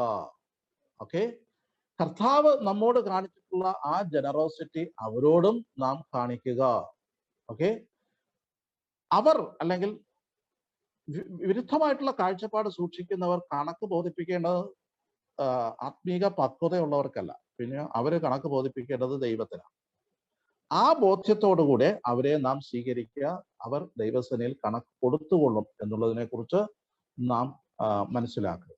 ഓക്കെ, മറ്റൊരു പ്രിൻസിപ്പിൾ എന്ന് പറയുന്നത്, your freedom in Christ is secondary to your fellow Christians wellbeing. കൂട്ടു സഹോദരന്റെ ആത്മീക നന്മ എന്ന് പറയുന്നത് എന്താ, അതിന്റെ മുമ്പാകെ your freedom in Christ is second. ക്രിസ്തുവിൽ ഞാൻ അനുഭവിക്കുന്ന സ്വാതന്ത്ര്യം എന്ന് പറയുന്നത് അത് മറ്റുള്ളവരെ തകർക്കുവാൻ വേണ്ടിയിട്ടുള്ളതല്ല, പിന്നെയോ മറ്റുള്ളവനെ പരിഗണിക്കുവാനുള്ള. അപ്പൊ ഇത് രണ്ടും തമ്മിൽ താരതമ്യം ചെയ്യുമ്പോൾ എൻ്റെ ഫ്രീഡം ഞാൻ ഉപേക്ഷിച്ചുകൊണ്ട് ആ വിശ്വാസിയെ ചേർത്തുകൊള്ളുന്നു. കാരണം freedom in Christ is secondary to your fellow Christian. Okay, അപ്പോൾ ഈ നിലയിലാണ് ഈ വിഷയങ്ങൾ കടന്നു വരുന്നത്. നമുക്ക് അതിൻ്റെ വിഷയങ്ങളിലേക്ക് പ്രവേശിക്കാം. ഒന്നാമത്തെ വാക്യം തന്നെ ഇവിടെ നമുക്ക് വ്യക്തമായിട്ടുള്ള ഒരു ധാരണ ഇതിനകത്ത് നൽകുന്നുണ്ട്. എന്താ ഇവിടെ നാം വായിക്കുന്നത്, സംശയ വിചാരങ്ങളെ വിധിക്കാതെ വിശ്വാസത്തിൽ ബലഹീനനായവനെ ചേർത്തുകൊള്ളും. ക്രിസ്തീയ ഉപദേശത്തെ പറ്റിയോ സഭയിലുള്ള പ്രായോഗിക നടപടികളെ കുറിച്ചോ അല്ല പൗലോസ് ഇവിടെ പ്രതിപാദിക്കുന്നത്. ക്രിസ്തീയ ഉപദേശത്തെ കോംപ്രമൈസ് ചെയ്യാനല്ല ഇവിടെ പറഞ്ഞിരിക്കുന്നത്. സഭയിലെ പ്രായോഗിക നടപടികളെ കുറിച്ചല്ല ഇവിടെ പറഞ്ഞിരിക്കുന്നത്. സ്നാനത്തെക്കുറിച്ചോ അല്ലെങ്കിൽ രക്ഷയെക്കുറിച്ചോ അല്ലെങ്കിൽ മറ്റു ക്രിസ്തീയ പ്രിൻസിപ്പിളിനെ കുറിച്ചോ അല്ല ഇവിടെ പറഞ്ഞിരിക്കുന്നത്. പിന്നെന്താ, മറ്റുള്ള കാര്യങ്ങളിൽ ഒരു വിശ്വാസി, അതായത് ഡിസ്പ്യൂട്ടബിൾ മാറ്റേഴ്സിൽ സ്വാതന്ത്ര്യം നൽകപ്പെട്ടിരിക്കുന്ന മേഖലകളിൽ മറ്റൊരു വിശ്വാസി ഒരു സഹോദരനോട് എങ്ങനെ പെരുമാറണം. ഉദാഹരണം, ഭക്ഷണപാനീയങ്ങളുടെ കാര്യം, പ്രത്യേക ദിവസം ആചരിക്കുന്ന കാര്യം, ഇവിടെ നമ്മെ നിയന്ത്രിക്കുന്ന ശക്തി സ്നേഹമായിരിക്കണം, അല്ലെങ്കിൽ മറ്റുള്ളവരെ കരുതുന്നതായിരിക്കണം എന്നുള്ളതാണ് ഇവിടെ പറഞ്ഞിരിക്കുന്നത്. ഓക്കെ, ഇവിടെ ബലഹീനർ എന്ന് പറഞ്ഞിരിക്കുന്നത് ചില കാര്യങ്ങളിൽ ചില പ്രത്യേക കാഴ്ചപ്പാടുകൾ സൂക്ഷിക്കുകയും, അത് ഈ പറഞ്ഞതുപോലെ, ഞാൻ നേരത്തെ പറഞ്ഞതുപോലെ ക്രിസ്തുവുള്ള സ്വാതന്ത്ര്യം അതിന് ചേർന്നതല്ലാത്ത ചില കാര്യങ്ങളെക്കുറിച്ച്, രുചിക്കരുത്, പിടിക്കരുത്, ചെയ്യരുത്, അങ്ങനെയുള്ള പഴയ നിയമത്തിലെ ചില ഉപദേശങ്ങളോടുള്ള, അല്ലെങ്കിൽ നമ്മൾ പറയുന്നത് അവരുടെ റിലീജിയസ് ഒബ്സർവേഷൻ ആകട്ടെ, അവരുടെ സാമൂഹിക നിയമങ്ങളാകട്ടെ, അതിന്റെ ചുവട് പിടിച്ചിട്ടുള്ള ഒരു കാര്യമാണ് ഇവിടെ പറയുന്നത്. അപ്പൊ വിശ്വാസത്തിൽ ബലഹീനരായവരെ സ്വാഗതം ചെയ്യുവൻ, എന്നാൽ അത് സംശയങ്ങളെ ചർച്ച ചെയ്യാനുള്ള ഉദ്ദേശത്തിലായിരിക്കരുത്. ഓക്കെ, അവർക്ക് ചെയ്യുവാനായിട്ട് നമുക്ക് ചെയ്യാൻ സാധിക്കുന്ന സഹായം എന്ന് പറയുന്നത് അവരുടെ മനസ്സിനെ ഇത്തരം സംശയങ്ങളിൽ നിന്ന് വിടുവിച്ച് നമുക്ക് ലഭിച്ചിരിക്കുന്ന ഉത്തമ വിശ്വാസത്തിന്റെ ആശയങ്ങളിലേക്കും സത്യങ്ങളിലേക്കും അവരെ നയിക്കുകയാണ് വേണ്ടത്. അപ്പൊ അതുകൊണ്ട് എല്ലായ്പ്പോഴും അവര് ആ ഒരു കാര്യത്തിൽ ഇങ്ങനെ ചിന്തിച്ചുകൊണ്ടിരിക്കണമെന്നല്ല, അവരെ അക്സെപ്റ്റ് ചെയ്തുകൊണ്ട് അതേസമയം വചനത്തിന്റെ മെച്യൂരിറ്റിയിലേക്ക് അവരെ നടത്തുക എന്നുള്ളതാണ്. ഓക്കെ, അവർക്ക് നിശ്ചയമില്ലാത്തവയിൽ നിന്നും ശ്രദ്ധ മാറ്റുകയും ക്രിസ്തുവിന്റെ അനുസരണത്തിന്റെ കീഴ്വഴക്കത്തിലേക്ക് അവർ നീങ്ങുകയും ചെയ്യട്ടെ. ഓക്കെ, അവർക്ക് നിശ്ചയമില്ലാത്ത കാര്യത്തിൽ നിന്ന് അവർ ശ്രദ്ധ മാറ്റിയിട്ട് ക്രിസ്തുവിന്റെ അനുസരണത്തിലേക്ക് വരുമ്പോൾ, അപ്പോൾ എന്ത് ചെയ്യും? ബലഹീന വിശ്വാസികൾ എന്ത് ചെയ്യും? ക്രമേണ അവർ ആ മെച്യൂരിറ്റിയിലേക്ക് കടന്നു വരും എന്നാണ് ഇവിടെ പറഞ്ഞിരിക്കുന്നത്. ഇവിടെ ഒന്നാമത്തെ ചർച്ച ചെയ്യുന്ന വിഷയം എന്ന് പറയുന്നത് രണ്ടാമത്തെ വാക്യത്തിൽ, ഒരുവൻ എല്ലാം തിന്നാമെന്ന് വിശ്വസിക്കുന്നു, ബലഹീനനോ സസ്യാദികളെ തിന്നുന്നു. രണ്ടാമത്തെ വാക്യം ശ്രദ്ധിച്ചോളൂ. മൂന്നാം വാക്യം, തിന്നുന്നവൻ തിന്നാത്തവനെ ധിക്കരിക്കരുത്, തിന്നാത്തവൻ തിന്നുന്നവനെ വിധിക്കരുത്, ദൈവം അവനെ കൈക്കൊണ്ടിരിക്കുന്നുവല്ലോ. അപ്പൊ ഈ വെജിറ്റേറിയൻ ഫുഡ് കഴിക്കുന്ന ആളിനെയും ആര് കൈക്കൊണ്ടിരിക്കുന്നു? ദൈവം കൈക്കൊണ്ടിരിക്കുന്നു. നോൺ വെജ് കഴിക്കുന്നവരെയും ദൈവം കൈക്കൊണ്ടിരിക്കുന്നു. അപ്പൊ ഈ ഭക്ഷണകാര്യങ്ങളുടെ നിമിത്തം എന്ത് ചെയ്യരുത്? മറ്റൊരാളിനെ ധിക്കരിക്കുവാനായിട്ട് പാടില്ല എന്നുള്ളതാണ്. ഭക്ഷണ കാര്യങ്ങളെക്കുറിച്ച് വേദപുസ്തകം വ്യക്തമായിട്ടുള്ള നിർദ്ദേശങ്ങൾ നമുക്ക് നൽകിയിട്ടുണ്ട്, പഴയ നിയമത്തിലും അതുപോലെ തന്നെ പുതിയ നിയമത്തിലും. ഓക്കെ, ഇവിടെ നമ്മൾ വായിച്ചതിന് പുറമെ മറ്റു പല വാക്യങ്ങൾ, ഇതിനകത്ത് തന്നെ 14-ാമത്തെ വാക്യം നിങ്ങൾ ശ്രദ്ധിച്ചാൽ, 14-ാമത്തെ വാക്യം, യാതൊന്നും സ്വതവേ മലിനമല്ല എന്ന് ഞാൻ കർത്താവായ യേശുവിൽ അറിഞ്ഞും ഉറച്ചുമിരിക്കും. ഓക്കെ, വല്ലതും മലിനം എന്ന് എണ്ണുന്നവന് മാത്രം അത് മലിനം ആകുന്നു. ശ്രദ്ധിച്ചോണേ, ഭക്ഷണ കാര്യങ്ങളിൽ യാതൊന്നും മലിനമല്ല എന്ന് ഞാൻ കർത്താവായ യേശുവിൽ അറിഞ്ഞും ഉറച്ചുമിരിക്കും. പൗലോസിന്റെ ബോധ്യമാണ്. പൗലോസിന്റെ മനസ്സിൽ ഭക്ഷണ കാര്യങ്ങളോടുള്ള ബന്ധത്തിലുള്ള സ്വാതന്ത്ര്യമാണ് ഇവിടെ പറഞ്ഞിരിക്കുന്നത്. എന്താ? യാതൊന്നും മലിനമല്ല, അല്ലെ? അപ്പൊ ഈ സ്വതവേ മലിനമല്ല ഭക്ഷണം. കർത്താവ് തന്നെ പറഞ്ഞിട്ടുണ്ട്, എന്താ? ഒരു മനുഷ്യന്റെ ഉള്ളിലേക്ക് പോകുന്ന ഭക്ഷണമല്ല അവരെ അശുദ്ധമാക്കുന്നത്, പിന്നെയോ അവന്റെ ഉള്ളിൽ നിന്ന് പുറത്തു വരുന്ന അസൂയ, പക, പിണക്കം, കൊലപാതകം, ദുശ്ചിന്ത, വ്യഭിചാരം, ഇങ്ങനെയുള്ള കാര്യങ്ങളാണ് അവനെ മലിനമാക്കുക. അപ്പൊ ഭക്ഷണ കാര്യങ്ങൾ പൊതുവെ ആരെയും മലിനമാക്കുന്നില്ല. ഇത് മെച്യൂരിറ്റിയുടെ അല്ലെങ്കിൽ വചനത്തിന്റെ സ്വാതന്ത്ര്യത്തിന്റെ ന്യായപ്രമാണം തന്നെയാണ്. എന്നാൽ ആരെങ്കിലും മലിനമെന്ന് ഒരു ഭക്ഷണത്തെക്കുറിച്ച് ചിന്തിക്കുന്നെങ്കിൽ പൗലോസ് പറയുന്നത് എന്താണ്? വല്ലതും മലിനം എന്ന് എണ്ണുന്നവന് മാത്രം അത് മലിനം. ഒരു ഭക്ഷണം കഴിക്കാൻ പാടില്ല എന്ന് ഒരാൾ ചിന്തിക്കുന്നു, അങ്ങനെയാണെങ്കിൽ ആ ഭക്ഷണം അയാൾക്ക് മലിനമാണ്, അയാൾക്ക് മാത്രം മലിനമാണ്. ശ്രദ്ധിച്ചോളൂ, പൗലോസിന്റെ ഉത്തമ ബോധ്യമാണ് ഇവിടെ പറഞ്ഞിരിക്കുന്നത്. ഓക്കെ, ഇനി കൊലോസ്യ ലേഖനം 2:16 വാക്യത്തിൽ, അതുകൊണ്ട് ഭക്ഷണപാനങ്ങൾ സംബന്ധിച്ചോ പെരുന്നാൾ, വാവ്, ശബത്ത് എന്നീ കാര്യത്തിലോ ആരും നിങ്ങളെ വിധിക്കരുത്. ഇവ വരുവാനിരുന്നവയുടെ നിഴലത്രേ, ദേഹം എന്നതോ ക്രിസ്തുവിനുള്ളത്. ഇത് ശരിക്കും ക്രിസ്തുവിലേക്ക് നയിക്കുന്നതിന് മുമ്പ് നിഴലായിട്ട് നൽകപ്പെട്ട കാര്യമാണ് ഇസ്രായേൽ മക്കളെ സംബന്ധിച്ച്. അവർ ശുദ്ധിയുള്ളതും ശുദ്ധിയില്ലാത്തതും വകതിരിച്ച് മനസ്സിലാക്കുവാൻ അത് ഭക്ഷണ കാര്യത്തിലൂടെ, ആ ഉദാഹരണത്തിലൂടെ അവർ സൂക്ഷിക്കേണ്ട കാര്യങ്ങൾ, അവരുടെ ജീവിതത്തിലെ ക്രയവിക്രയങ്ങൾ സൂക്ഷിക്കേണ്ട കാര്യങ്ങൾ, അല്ലെങ്കിൽ രോഗങ്ങളോടുള്ള ബന്ധത്തിൽ സൂക്ഷിക്കേണ്ട കാര്യങ്ങൾ, അശുദ്ധി ഏത് വിശുദ്ധി ഏത് എന്നുള്ളത് വകതിരിച്ച് മനസ്സിലാക്കുവാൻ വേണ്ടി നൽകിയ നിഴലുകളാണ് അതൊക്കെ. ദേഹം എന്നതോ ക്രിസ്തുവിനുള്ളതാണ്. അപ്പൊ ക്രിസ്തുവിലൂടെയാണ് ഈ വിശുദ്ധിയെക്കുറിച്ചുള്ള കാര്യങ്ങൾ ചിന്തിക്കേണ്ടതല്ലാതെ ഭക്ഷണ കാര്യങ്ങളുടെ ആ വിശുദ്ധി അശുദ്ധി അതിന്റെ അടിസ്ഥാനത്തിലല്ല. ഓക്കെ, തിമോഥെയോസിന്റെ 1 ലേഖനം 4:1 മുതൽ 6 വരെയുള്ള വാക്യങ്ങളില് ശ്രദ്ധിച്ചോളൂ. എന്നാൽ ഭാവി കാലത്ത് ചിലർ വ്യാജാത്മാക്കളെയും ഭൂതങ്ങളുടെ ഉപദേശങ്ങളെ ആശ്രയിച്ച് പോസ്റ്റ് പറയുന്നവരുടെ കപടത്താൽ വിശ്വാസം ത്യജിക്കുമെന്ന് ആത്മാവ് തെളിവായി പറയും. ശ്രദ്ധിച്ചോളൂ, അവർ സ്വന്തം മനസാക്ഷിയിൽ ചൂടുവെച്ചവരായിട്ട് വിവാഹം വിലക്കുകയും അവര് വന്നിട്ട് എന്താ പറയുന്നത്? വിവാഹം സകലർക്കും മാന്യമൊന്നുമല്ല, വിവാഹം കഴിക്കാതിരിക്കുക എന്നുള്ളതാണ് ദൈവത്തിന്റെ പ്രമാണം. അതുകൊണ്ട് ശുശ്രൂഷകൾ ചെയ്യുന്നവർ വിവാഹം കഴിക്കാതിരിക്കാം, അല്ലെങ്കിൽ ഉപദേശിമാർ വിവാഹം കഴിക്കാതിരിക്കാം. അങ്ങനെയൊക്കെ ചിലർ ഉപദേശിക്കും. അപ്പൊ ഇതിനെക്കുറിച്ച് എന്താ പറയാനുള്ളത്? അത് സ്വാതന്ത്ര്യത്തിന്റെ തികഞ്ഞ ന്യായപ്രമാണമല്ല, അത് ബലഹീനനായിട്ടുള്ള ഒരു വിശ്വാസിയുടെ അബദ്ധ ധാരണകളാണ് അത് എന്ന് നാം മനസ്സിലാക്കേണ്ടിയിരിക്കുന്നു. ഓക്കെ, ഇനി വീണ്ടും അവർ എന്ത് ചെയ്യുന്ന പറയും? അവർ വിവാഹം വിലക്കുകയും സത്യത്തെ ഗ്രഹിച്ചിരിക്കുന്ന വിശ്വാസികൾ സ്തോത്രത്തോടെ അനുഭവിപ്പാൻ ദൈവം സൃഷ്ടിച്ച ഭോജ്യങ്ങളെ വർജിക്കണമെന്ന് കൽപ്പിക്കും. അപ്പോ ഇങ്ങനെ ഭക്ഷണം വർജിക്കണം, അല്ലെങ്കിൽ ഇന്ന ഭക്ഷണം കഴിക്കാൻ പാടില്ല എന്ന് ആരെങ്കിലും വന്ന് ഉപദേശിക്കുന്നെങ്കിൽ അവരെക്കുറിച്ച് നാം സംശയിക്കേണ്ടിയിരിക്കുന്നു. എന്താ? ചിലപ്പോൾ വ്യാജാത്മാക്കളോ ഭൂതങ്ങളുടെ ഉപദേശങ്ങളോ പിടിച്ചുകൊള്ളുന്നവരുടെ ആശയമാണ് ഇത്, അല്ലെ? അങ്ങനെ പറയുന്നവരുടെ കപടത്താൽ ചിലർ വിശ്വാസം ത്യജിക്കും. ഇത് ചിലരെ ഇടർച്ചയിലേക്ക് നയിക്കും. ഓക്കെ, വീണ്ടും അവർ എന്നാൽ ദൈവത്തിന്റെ സൃഷ്ടി എല്ലാം നല്ലത് സ്തോത്രത്തോടെ അനുഭവിക്കുന്നുവെങ്കിൽ ഒന്നും വർദ്ധിക്കേണ്ടതല്ല. ഇതാണ് വേദപുസ്തകത്തിലെ പ്രമാണം എന്ന് പറയുന്നത്. അപ്പൊ ഏതെങ്കിലും ഒരു പ്രത്യേക ഭക്ഷണത്തിന് പ്രത്യേകതയോ അത് വർജിക്കേണ്ട ആവശ്യമോ ഉണ്ട് എന്ന് പറയുന്നില്ല. ദൈവവചനത്താലും പ്രാർത്ഥനയാലും വിശുദ്ധീകരിക്കപ്പെടുന്നുവല്ലോ. ഓക്കെ, ഇത് സഹോദരന്മാരെ ഗ്രഹിപ്പിച്ചാൽ നീ അനുസരിച്ച വിശ്വാസത്തിന്റെയും സതുപദേശത്തിന്റെയും വചനത്താൽ പോഷണം ലഭിച്ച് ക്രിസ്തുയേശുവിന് നല്ല ശുശ്രൂഷകനാണ്. ഇത് പോഷണം ലഭിച്ചവർക്കാണ് എന്ത് ചെയ്യേണ്ടത്? ഈ സ്വാതന്ത്ര്യത്തിന്റെ ന്യായപ്രമാണം ഉള്ളത്. ഓക്കെ, ഇനി അപ്പോസ്തലനായ പത്രോസിന് നേരിട്ട ചില അനുഭവത്തെ കുറിച്ച് പറയുന്നുണ്ട്. അപ്പോസ്തല പ്രവൃത്തി 11:3 വാക്യം. പത്രോസ് യെരുശലേമിൽ എത്തിയാറെ, യെരുശലേമിൽ പത്രോസ് മടങ്ങി വന്നപ്പോൾ പരിച്ഛേദനക്കാർ അവനോട് വാദിച്ചു, നീ അഗ്രചർമ്മികളുടെ അടുക്കൽ ചെന്ന് അവരോടുകൂടെ ഭക്ഷിച്ചു എന്ന് പറഞ്ഞു. പത്രോസിന്റെ നേരെയുള്ള ഒരു വലിയ ആരോപണമാണ്. ഏത് ഭക്ഷണം കഴിക്കുന്നു എന്നുള്ളത് മാത്രമല്ല യെരുശലേമിന്റെ ചർച്ച.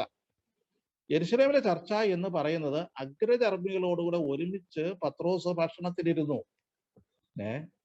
എന്തുവാ? അതായത് ജാതികളിൽ നിന്ന് രക്ഷിക്കപ്പെട്ട വിശ്വാസികളും ഈ ശിഷ്യന്മാർ അല്ലെങ്കിൽ പത്രോസും ഒരുമിച്ച് ഭക്ഷണത്തിലിരുന്നു. നോക്കണേ, ഏത് ലെവൽ വരെ പോകുന്നത് നോക്കണേ. അവരോടുകൂടെ ഭക്ഷണം കഴിക്കാമോ? അപ്പൊ യഹൂദ മതത്തിന് എന്തോ ചില പ്രത്യേകതകൾ ഉണ്ടെന്നും യഹൂദ മതത്തിലല്ലാത്ത വ്യക്തികൾ രക്ഷിക്കപ്പെട്ടാലും അവരുടെ മേൽ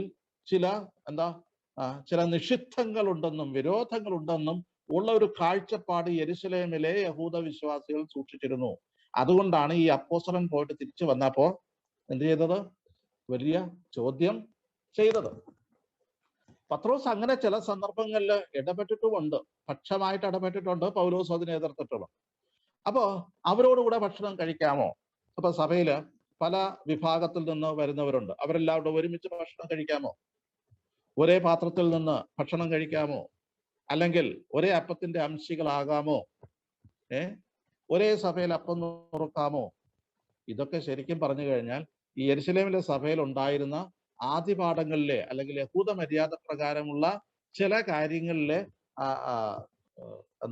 അവശിഷ്ടങ്ങളാണ് ഇന്നും പലരും പേറിക്കൊണ്ട് ഇരിക്കുന്നത്. ഓക്കെ, അപ്പൊ ഇനി വീണ്ടും പൗലോസ് പറയുന്ന മറ്റു ചില കാര്യങ്ങളുണ്ട്. Where to eat. ഇനി കൊരിന്ത്യ ലേഖനത്തിലേക്ക് വരുമ്പോൾ അല്പം കൂടെ വ്യത്യസ്തമായിട്ടുള്ള ഒരു ചിന്താഗതി അവിടെയുണ്ട്. അതായത് എവിടെ ഭക്ഷിക്കണം, ആരോടുകൂടെ ഭക്ഷിക്കണം, വിഗ്രഹാർപ്പിതം തിന്നാമോ എന്നുള്ളൊരു ചോദ്യത്തിന്റെ ഉത്തരമായിട്ട് പൗലോസ് പറയുന്ന മറുപടി 1 കൊരിന്ത്യർ 8:4 മുതൽ 13 വരെ. വിഗ്രഹങ്ങൾ എന്തെങ്കിലും ആണെന്നോ അല്ലെങ്കിൽ വിഗ്രഹത്തിന് അർപ്പിച്ചതിനകത്ത് എന്തെങ്കിലും മാറ്റം വരുമോ എന്നൊന്നും പൗലോസ് പറയുന്നില്ല. അതിന്റെ 4 മുതൽ 13 വരെയുള്ള വാക്യങ്ങൾ. വിഗ്രഹാർപ്പിതങ്ങളെ തിന്നുന്നതിനെ കുറിച്ചോ ലോകത്തിൽ വിഗ്രഹം ഏതുമില്ല എന്നും ഏക ദൈവമല്ലാതെ ദൈവമില്ല എന്ന് നാം അറിയുന്നു. പല ദേവന്മാരും പല കർത്താക്കന്മാരും ഉണ്ട് എന്ന് പറയുന്നുവല്ലോ. എന്നാൽ ആകാശത്തിലോ ഭൂമിയിലോ ദേവന്മാർ എന്ന് പേരുള്ളവർ ഉണ്ടെന്ന് വരിലും പിതാവായ ഏക ദൈവമേ നമുക്കുള്ളൂ. അവൻ സകലത്തിനും കാരണഭൂതനും നാം അവനായി ജീവിക്കേണ്ടതുമാകുന്നു. യേശുക്രിസ്തു എന്ന ഏക കർത്താവും നമുക്കുണ്ട്. അവൻ മുഖാന്തരം സകലവും അവൻ മുഖാന്തരം നാമുമാകുന്നു. എന്നാൽ എല്ലാവരിലും ഈ അറിവില്ല. ഏതറിവില്ല? വിഗ്രഹങ്ങൾ ഏതുമില്ല എന്നുള്ള അറിവില്ല. ഏകസത്യ ദൈവമായ കർത്താവല്ലാതെ മറ്റു ദേവന്മാർ ഇല്ല എന്നുള്ള അറിവ് ഇല്ല. ഇന്നും പല വിശ്വാസികളും ദേവന്മാരുണ്ട് എന്ന് ചിന്തിക്കുന്നവരുണ്ട്, സങ്കല്പിക്കുന്നവരുണ്ട്.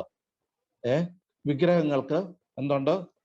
ദൈവീക ശക്തിയുണ്ട് എന്ന് ചിന്തിക്കുന്നവര് ഉണ്ട്. ദൈവത്തിന്റെ കൗണ്ടർ ഫീറ്റ് ആണ്, അല്ലെങ്കിൽ എതിരെ ഉള്ള ഈക്വൽ ഒപ്പണന്റ് ആണ് പിശാചെന്നും ഈ ദേവന്മാരും എന്നൊക്കെ ചിന്തിക്കുന്ന ആൾക്കാരുണ്ട്. ഒരിക്കലും അങ്ങനെയല്ല. ഇതൊന്നും എന്തല്ല?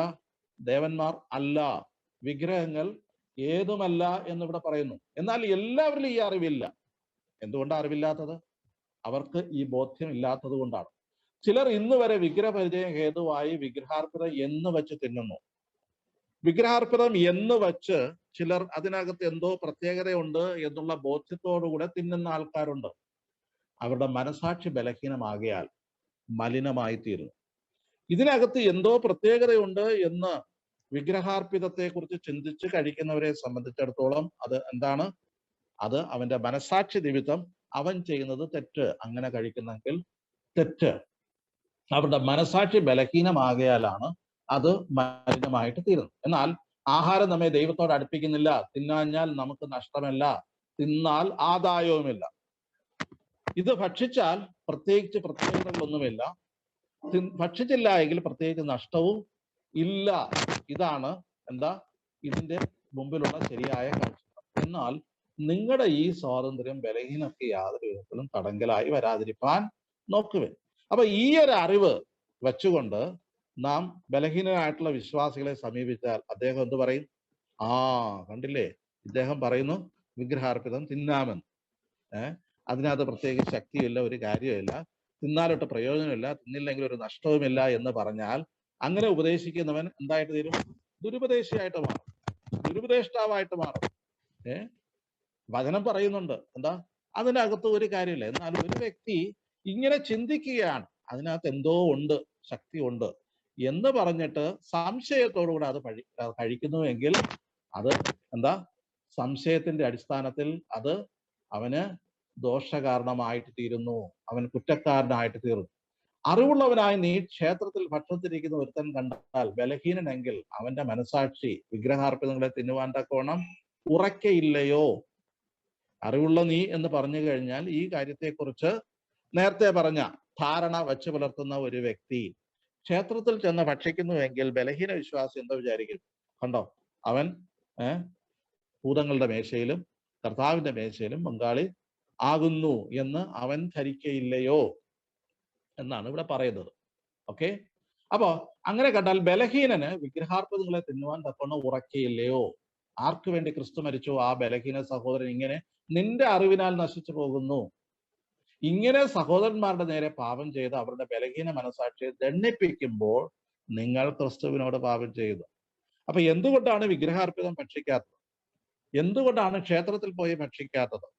അത് ബലഹീന വിശ്വാസിക്ക് ഇടർച്ച വരാതിരിക്കേണ്ടതിന്, അവരോട് പാപം ചെയ്യാതിരിക്കേണ്ടതിന്, അവർ വിഗ്രഹാർപ്പിതം തിന്നാനായിട്ട് പോകുവാൻ സാധ്യതയുള്ളതിനാൽ അവനെ അതിനെ പ്രേരിപ്പിച്ചു എന്നുള്ള കുറ്റത്താൽ, ആ നിലയിൽ ക്രിസ്തുവിനോട് പാപം ചെയ്തു എന്നുള്ള കുറ്റത്താൽ വിഗ്രഹാർപ്പിതം ഭക്ഷിക്കരുത്, ക്ഷേത്രത്തിൽ പോയി ഭക്ഷണം കഴിക്കരുത്. അല്ലാതെ ആ ഭക്ഷണത്തിന് എന്തെങ്കിലും പ്രത്യേകതയോ ദോഷമോ ഉണ്ടായിട്ടില്ല. ആകയാൽ ആഹാരം എൻ്റെ സഹോദരൻ ഇടർച്ചയായി തീരുമെങ്കിൽ എൻ്റെ സഹോദരൻ ഇടർച്ച വരുത്താതിരിക്കേണ്ടതിന് ഞാൻ ഒരു നാളും മാംസം തിന്നുകയില്ല. ഇവിടെ വിഗ്രഹാർപ്പിതം പറഞ്ഞിട്ട് ഇവിടെ മാംസവും പറയും. ഈ കോണ്ടക്സ്റ്റ് എന്ന് പറഞ്ഞു കഴിഞ്ഞാൽ വിഗ്രഹത്തിന് അർപ്പിച്ച മാംസാഹാരമാണ് അവിടെ സെർവ് ചെയ്യുന്നത്. മാത്രമല്ല അത്തരത്തിലുള്ള മാംസാഹാരമാണ് എവിടെ കിട്ടുന്നത്? അങ്ങാടിയിൽ വാങ്ങാനും കിട്ടുന്നത് അല്ലെ? അപ്പൊ അതിനോടുള്ള ബന്ധത്തിൽ ഈ കൊരിന്ത് സഭയിലെ വിശ്വാസികൾ എന്ത് ചെയ്യണം? അപ്പൊ ഇതാണ് ഒന്നാമത്തെ കാര്യം എന്ന് പറയാം. അതിനോടുള്ള ബന്ധത്തിൽ ഞാനത് ചെയ്യില്ല, കാരണം ബലഹീന വിശ്വാസിക്ക് അത് ഇടർച്ചയാണ്. രണ്ടാമത്തെ കാര്യം, കൊരിന്ത്യർ എഴുതിയ 1 ലേഖനം 10-ാം അധ്യായത്തിൽ പൗലോസ് പറയുന്ന കാര്യം എന്ന് പറയുന്നത്, യാഗങ്ങൾ ഭുജിക്കുന്നവർ യാഗപീഠത്തിന്റെ കൂട്ടാളികളല്ലയോ എന്ന് പറഞ്ഞാൽ, യാഗത്തിന്റെ ഭാഗം കഴിക്കുന്നവർ, നമുക്കറിയാം പാപയാഗം അർപ്പിക്കുമ്പോൾ അതിനകത്ത് പുരോഹിതന്മാർക്ക് ഓഹരിയുണ്ട്. സമാധാനയാഗം അർപ്പിക്കുമ്പോൾ അർപ്പകന് ഓഹരിയുണ്ട്. അപ്പോ ഈ യാഗങ്ങളുടെ ഓഹരി കഴിക്കുന്നവർ എന്ത് ചെയ്യുന്നു? യാഗപീഠത്തിന്റെ കൂട്ടാളികളല്ലയോ? അപ്പൊ അതിനോടുള്ള ഐക്യതയിലാണ് യാഗങ്ങൾ ഭക്ഷിക്കുന്നത്. ഞാൻ പറയുന്നത് വിഗ്രഹാർപ്പിതം വല്ലതുമാകുന്നു എന്നോ വിഗ്രഹം വല്ലതുമാകുന്നു എന്നല്ല. അല്ല, ജാതികൾ ബലി കഴിക്കുന്നത് ദൈവത്തിനല്ല ഭൂതങ്ങൾക്ക് കഴിക്കുന്നു എന്നത്രേ. എന്നാൽ നിങ്ങൾ ഭൂതങ്ങളുടെ കൂട്ടാളികളാകുവാൻ എനിക്ക് മനസ്സില്ല. That is another principle. എന്താ? എന്തുകൊണ്ട് വിഗ്രഹാർപ്പിതം കഴിക്കുന്നില്ല? എന്താ? ഭൂതങ്ങൾക്ക് കൂട്ടാളിയാകാൻ എനിക്ക് താല്പര്യമില്ല, അതുകൊണ്ട് ഞാൻ ചെയ്തത്. അല്ലാതെ ആ ഭക്ഷണത്തിന് എന്തെങ്കിലും പ്രത്യേകത ഉണ്ടോ, അല്ലെങ്കിൽ മെച്ചമോ അല്ലെങ്കിൽ കോട്ടമോ ഉണ്ട് എന്നുള്ളതിന്റെ അടിസ്ഥാനത്തിലല്ല. പിന്നെയോ ഈ അടിസ്ഥാനം 2 പ്രിൻസിപ്പിൾ ഇവിടെ പറഞ്ഞു. ബലഹീന മനുഷ്യനെ ഇടർച്ച ഉണ്ടാകാതിരിക്കാൻ വേണ്ടി ഞാനത് ഭക്ഷിക്കുന്നില്ല. 2, ഈ വിഗ്രഹങ്ങൾക്ക് അർപ്പിക്കുന്നത് അത് ഭക്ഷിക്കുമ്പോൾ അതിനോടുള്ള ഒരു കൂട്ടാളിത്വം എസ്റ്റാബ്ലിഷ് ചെയ്യപ്പെടുന്നു. അതുകൊണ്ട് ഞാൻ എന്ത് ചെയ്യുന്നു? ഞാനത് ഉപേക്ഷിക്കുന്നു. അതാണ് പൗലോസ് അവിടെ പറയുന്നത്. ഓക്കെ, ഇനി ഭക്ഷണകാര്യങ്ങളെ കുറിച്ച് പറയുമ്പോൾ 1 കൊരിന്ത്യർ 10-ന്റെ 25-ാമത്തെ വാക്യം, 24-25, ഓരോരുത്തൻ സ്വന്തം ഗുണമല്ല മറ്റുള്ളവന്റെ ഗുണം അന്വേഷിക്കട്ടെ. ശ്രദ്ധിച്ചോളൂ. പ്രായോഗികമായിട്ട് ഇവിടെ ചില നിർദ്ദേശം നൽകും. അങ്ങാടിയിൽ വിൽക്കുന്നത് എന്തെങ്കിലും മനസാക്ഷി നിമിത്തം ഒന്നും അന്വേഷണം കഴിക്കാതെ തിന്നുവിൻ. മാർക്കറ്റിൽ ലഭ്യമായിരിക്കുന്ന കാര്യങ്ങൾ അതിന്റെ പിന്നാമ്പുറങ്ങളിലേക്ക് തിരക്കി അതിന്റെ റിസർച്ച് ചെയ്യാതെ നിങ്ങൾക്ക് വാങ്ങി ഭക്ഷിക്കുവാനുള്ള സാവകാശം ഉണ്ട്. എന്താ? എന്തെങ്കിലും വിൽക്കുന്നത് എന്തെങ്കിലും മനസാക്ഷി നിമിത്തം ഒന്നും അന്വേഷണം കഴിക്കാതെ കഴിക്കുവൻ. എന്തുകൊണ്ടാ? ഞാൻ അതിന്റെ പിന്നാമ്പുറങ്ങളിലെ കുറിച്ച് അറിവില്ലാത്തവനായിരിക്കുന്നു. ഭൂമിയും അതിന്റെ പൂർണ്ണതയും കർത്താവിനുള്ളതല്ലോ. ഓക്കെ, അവിശ്വാസികൾ ഒരുവൻ നിങ്ങളെ ക്ഷണിച്ചാൽ നിങ്ങൾക്ക് പോകുവാൻ മനസ്സുണ്ടെങ്കിൽ നിങ്ങളുടെ മുമ്പിൽ വിളമ്പുന്നത് എന്തായാലും മനസാക്ഷി നിമിത്തം ഒന്നും അന്വേഷിക്കാതെ തിന്നുക. ഒന്നും ചോദിക്കരുത്. നിങ്ങളുടെ ഫ്രണ്ട് നിങ്ങളെ വിളിക്കുകയാണ്, ഇത് എന്ത് ഭക്ഷണമാണ്, ഇത് എവിടെ നിന്ന് കൊണ്ടുവന്നതാണ്, ഇതിന്റെ പിന്നാമ്പുറം എങ്ങനെ, ഇത് ആര് കുക്ക് ചെയ്തതാണ് എന്നൊന്നും ചോദിക്കാതെ ഒരു സുഹൃത്ത് നിങ്ങളെ വിളിക്കുമ്പോൾ അവിടെ ചെന്നിട്ട് വിളമ്പുന്നതെല്ലാം സ്വാതന്ത്ര്യമായിട്ട് കഴിച്ചുകൊള്ളുവേൻ. ഓക്കെ, എങ്കിലും ഒരുവൻ പറയുകയാണ്, ഇത് വിഗ്രഹാർപ്പിതം എന്ന് നിങ്ങളോട് പറഞ്ഞാൽ, ഇത് ക്ഷേത്രത്തിൽ നിന്ന് കൊണ്ടുവന്നതാണ്, വിഗ്രഹത്തിന് അർപ്പിച്ചതാണ് എന്ന് നിങ്ങളെ വിളിച്ച ആള് പറയുകയാണ്. ഏതാ? നിങ്ങളെ ക്ഷണിച്ച ആള് പറയുകയാണ്, എന്താ?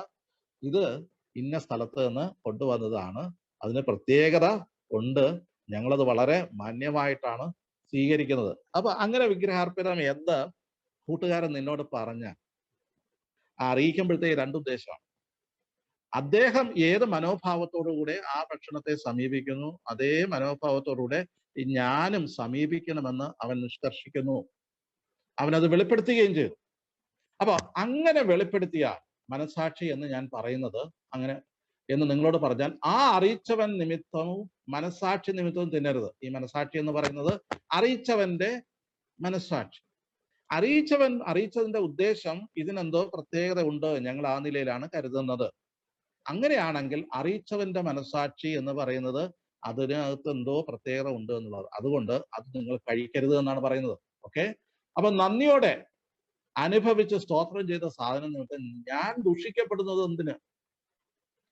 ഞാൻ ഈ സ്തോത്രം ചെയ്ത് ഭക്ഷണം കഴിച്ചാൽ എനിക്ക് കുഴപ്പമൊന്നുമില്ല. പക്ഷെ ആ മനുഷ്യന്റെ മനസാക്ഷിയിൽ ഇവന് കണ്ടില്ലേ, ഞാൻ ചിന്തിക്കുന്നത് പോലെ ഈ ഭക്ഷണത്തെ പരിഗണിച്ച് അതിൽ നിന്ന് എന്തെങ്കിലും ബ്ലെസ്സിങ് കിട്ടും എന്ന് പറഞ്ഞിട്ട് അവനത് കഴിച്ചില്ലയോ? അപ്പൊ അവന്റെ മനസാക്ഷിയിൽ എന്നെ കുറിച്ച് വിധി പ്രസ്താവിക്കുകയാണ്, അതുകൊണ്ട് ഞാനത് കഴിക്കുന്നില്ല. അപ്പൊ ഇത് നാം മനസ്സിലാക്കേണ്ടുന്ന വസ്തുതയാണ്. ഓക്കെ, ദിവസത്തെ മാനിക്കുന്ന കാര്യത്തോടുള്ള ബന്ധത്തിലും ഇതേ കാര്യം തന്നെ നമുക്കിവിടെ പറഞ്ഞിട്ടുണ്ട്. ഓക്കെ, നിങ്ങൾ ദിവസങ്ങളും മാസങ്ങളും കാലങ്ങളും ആണ്ടുകളും പ്രമാണിക്കുന്നു. കൊലോസ്യ ലേഖനം 4-ാം അധ്യായത്തില് ഗലാത്യലേഖനം 4-ാം അധ്യായത്തിൽ പറയുകയാണ്, ഞാൻ നിങ്ങൾക്ക് വേണ്ടി അധ്വാനിച്ചത് വെറുതെ ആയിപ്പോയി എന്ന് പറയുകയാണ്. അപ്പൊ ഈ നിലയിൽ ഇതിന്റെ ശരിക്കുമുള്ള ട്രൂ സ്പിരിറ്റ് എന്താണ് എന്ന് ദൈവാത്മാവ് വചനത്തിൽ വെളിപ്പെടുത്തി തന്നിട്ടുണ്ട്. ഞാൻ മുന്നോട്ട് പോകട്ടെ. ഈ പ്രിൻസിപ്പിൾ, 3-ാമത്തെ വാക്യത്തിലെ പ്രിൻസിപ്പിൾ എന്ന് പറയുന്നത് ഈ ഭക്ഷണ കാര്യങ്ങളോടുള്ള ബന്ധത്തിൽ അല്ലെങ്കിൽ ഈ ബലഹീന ചിന്താഗതികളോടുള്ള ബന്ധത്തിൽ എന്ത് ചെയ്യരുത്? ബലഹീന വിശ്വാസിയെ ധിക്കരിക്കരുത്, തിരിച്ചും ധിക്കരിക്കരുത്. ഓക്കെ, നിസ്സാരനായിട്ട് കാണരുത്, അവനെ ധിക്കരിക്കരുത്, പിന്നെ അവനെ തുച്ഛീകരിക്കരുത്. തെസ്സലോനിക്കർക്ക് 1-ാം 5-ന്റെ 20-ാമത്തെ വാക്യം, ബലഹീനനെ തുച്ഛീകരിക്കരുത്, അവനെ വിധിക്കരുത്. ഇത് രണ്ടും തെറ്റാണ്. സസ്യഭുക്കുന്നോ മാംസഭുക്കുന്നോ സഭയിൽ വ്യത്യാസമില്ല. ദൈവം രണ്ടു കൂട്ടരെയും അംഗീകരിച്ചിരിക്കുന്നു. ദൈവത്തിന് സഭയിൽ ഭിന്നത ഉണ്ടാകാതെ നോക്കേണ്ടത് എല്ലാവരുടെയും കടമയാണ്. ഇതാണ് ഇതിനോടുള്ള ബന്ധത്തിൽ പൗലോസ് ഇവിടെ തരുന്ന മെസ്സേജ്. അതിന്റെ 4-ാമത്തെ വാക്യത്തിൽ വരുമ്പോൾ അതിന്റെ റീസണും പറയുന്നുണ്ട്.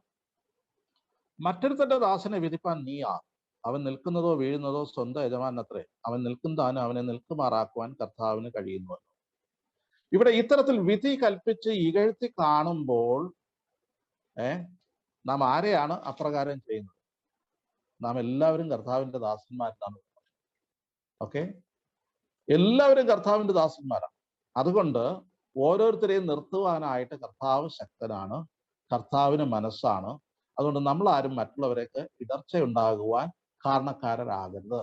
അവൻ ശക്തനെങ്കിൽ മറ്റൊരുത്തനെയും കർത്താവ് അതുപോലെ നിർത്തിക്കൊള്ളും. കർത്താവാണ് എല്ലാ ദാസന്മാരുടെയും യജമാനൻ. അതുകൊണ്ട് ആരെയും നാം വിധിക്കരുത്. ഇതാണ് അതിന്റെ പ്രിൻസിപ്പിൾ എന്ന് പറയുന്നത്. അപ്പൊ ഇത്തരത്തിൽ ഒരു വ്യക്തി ഒരുപക്ഷെ പക്വമല്ലാത്ത അല്ലെങ്കിൽ മെച്വർ അല്ലാത്ത ഒരു കാഴ്ചപ്പാട് സ്വീകരിക്കുന്നെങ്കിൽ അവനും ദൈവവേദലാണ്, കർത്താവിന്റെ മകനാണ്. അവനെ നാം ഇകഴ്ത്തി കാണരുത്, അവനെ നാം തുച്ഛീകരിക്കരുത്, അവനെ നാം വിധിക്കരുത്, അവൻ ഇടർച്ച നാം വയ്ക്കരുത്. എന്നാൽ അവൻ എല്ലാ കാലത്തും ഇതേ ബോധ്യത്തിൽ നിലനിൽക്കണമെന്ന് നാം ചിന്തിക്കേണ്ടതില്ല. എന്നാൽ അവനെ ഈ കാര്യങ്ങൾ ബോധ്യപ്പെടുത്തുവാനായിട്ടുള്ള എല്ലാ ശ്രമങ്ങളും നാം നടത്തുകയും അവന്റെ മനസാക്ഷിയിൽ അതിനെക്കുറിച്ച് വചനപ്രകാരമുള്ള ശരിയായ ധാരണ സൂക്ഷിക്കുവാനായിട്ട് അദ്ദേഹത്തെ സഹായിക്കുകയും ചെയ്യേണ്ടി വരും. അത് ഒറ്റ ദിവസം കൊണ്ടോ ഒരു ബൈബിൾ ക്ലാസ് കൊണ്ടോ സാധിക്കുമെന്ന് വിചാരിക്കേണ്ടതല്ല. അങ്ങനെ ചിന്തിക്കരുത്.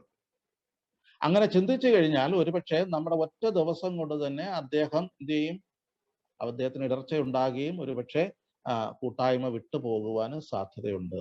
അപ്പൊ അങ്ങനെ എക്സ്ക്ലൂഡ് ചെയ്യുക എന്നുള്ള പ്രിൻസിപ്പിൾ അല്ല. അവരെ എന്ത് ചെയ്യുക? അവരെ ആവോളം ഇൻക്ലൂഡ് ചെയ്യുവാനായിട്ടും അവർക്ക് മുറിവേൽക്കാതെയും അവർ മുറിപ്പെടാതെയും സൂക്ഷിക്കുകയും ചെയ്യേണ്ടത് ആവശ്യമാണ്. ഇതാണ് സഭാതലങ്ങളിൽ ഇത്തരത്തിലുള്ള വ്യക്തികളോടുള്ള ബന്ധത്തിൽ പറഞ്ഞത്. 5-ാമത്തെ വാക്യങ്ങൾ 2-ാമത്തെ വിഷയം എടുത്തിരിക്കുകയാണ്.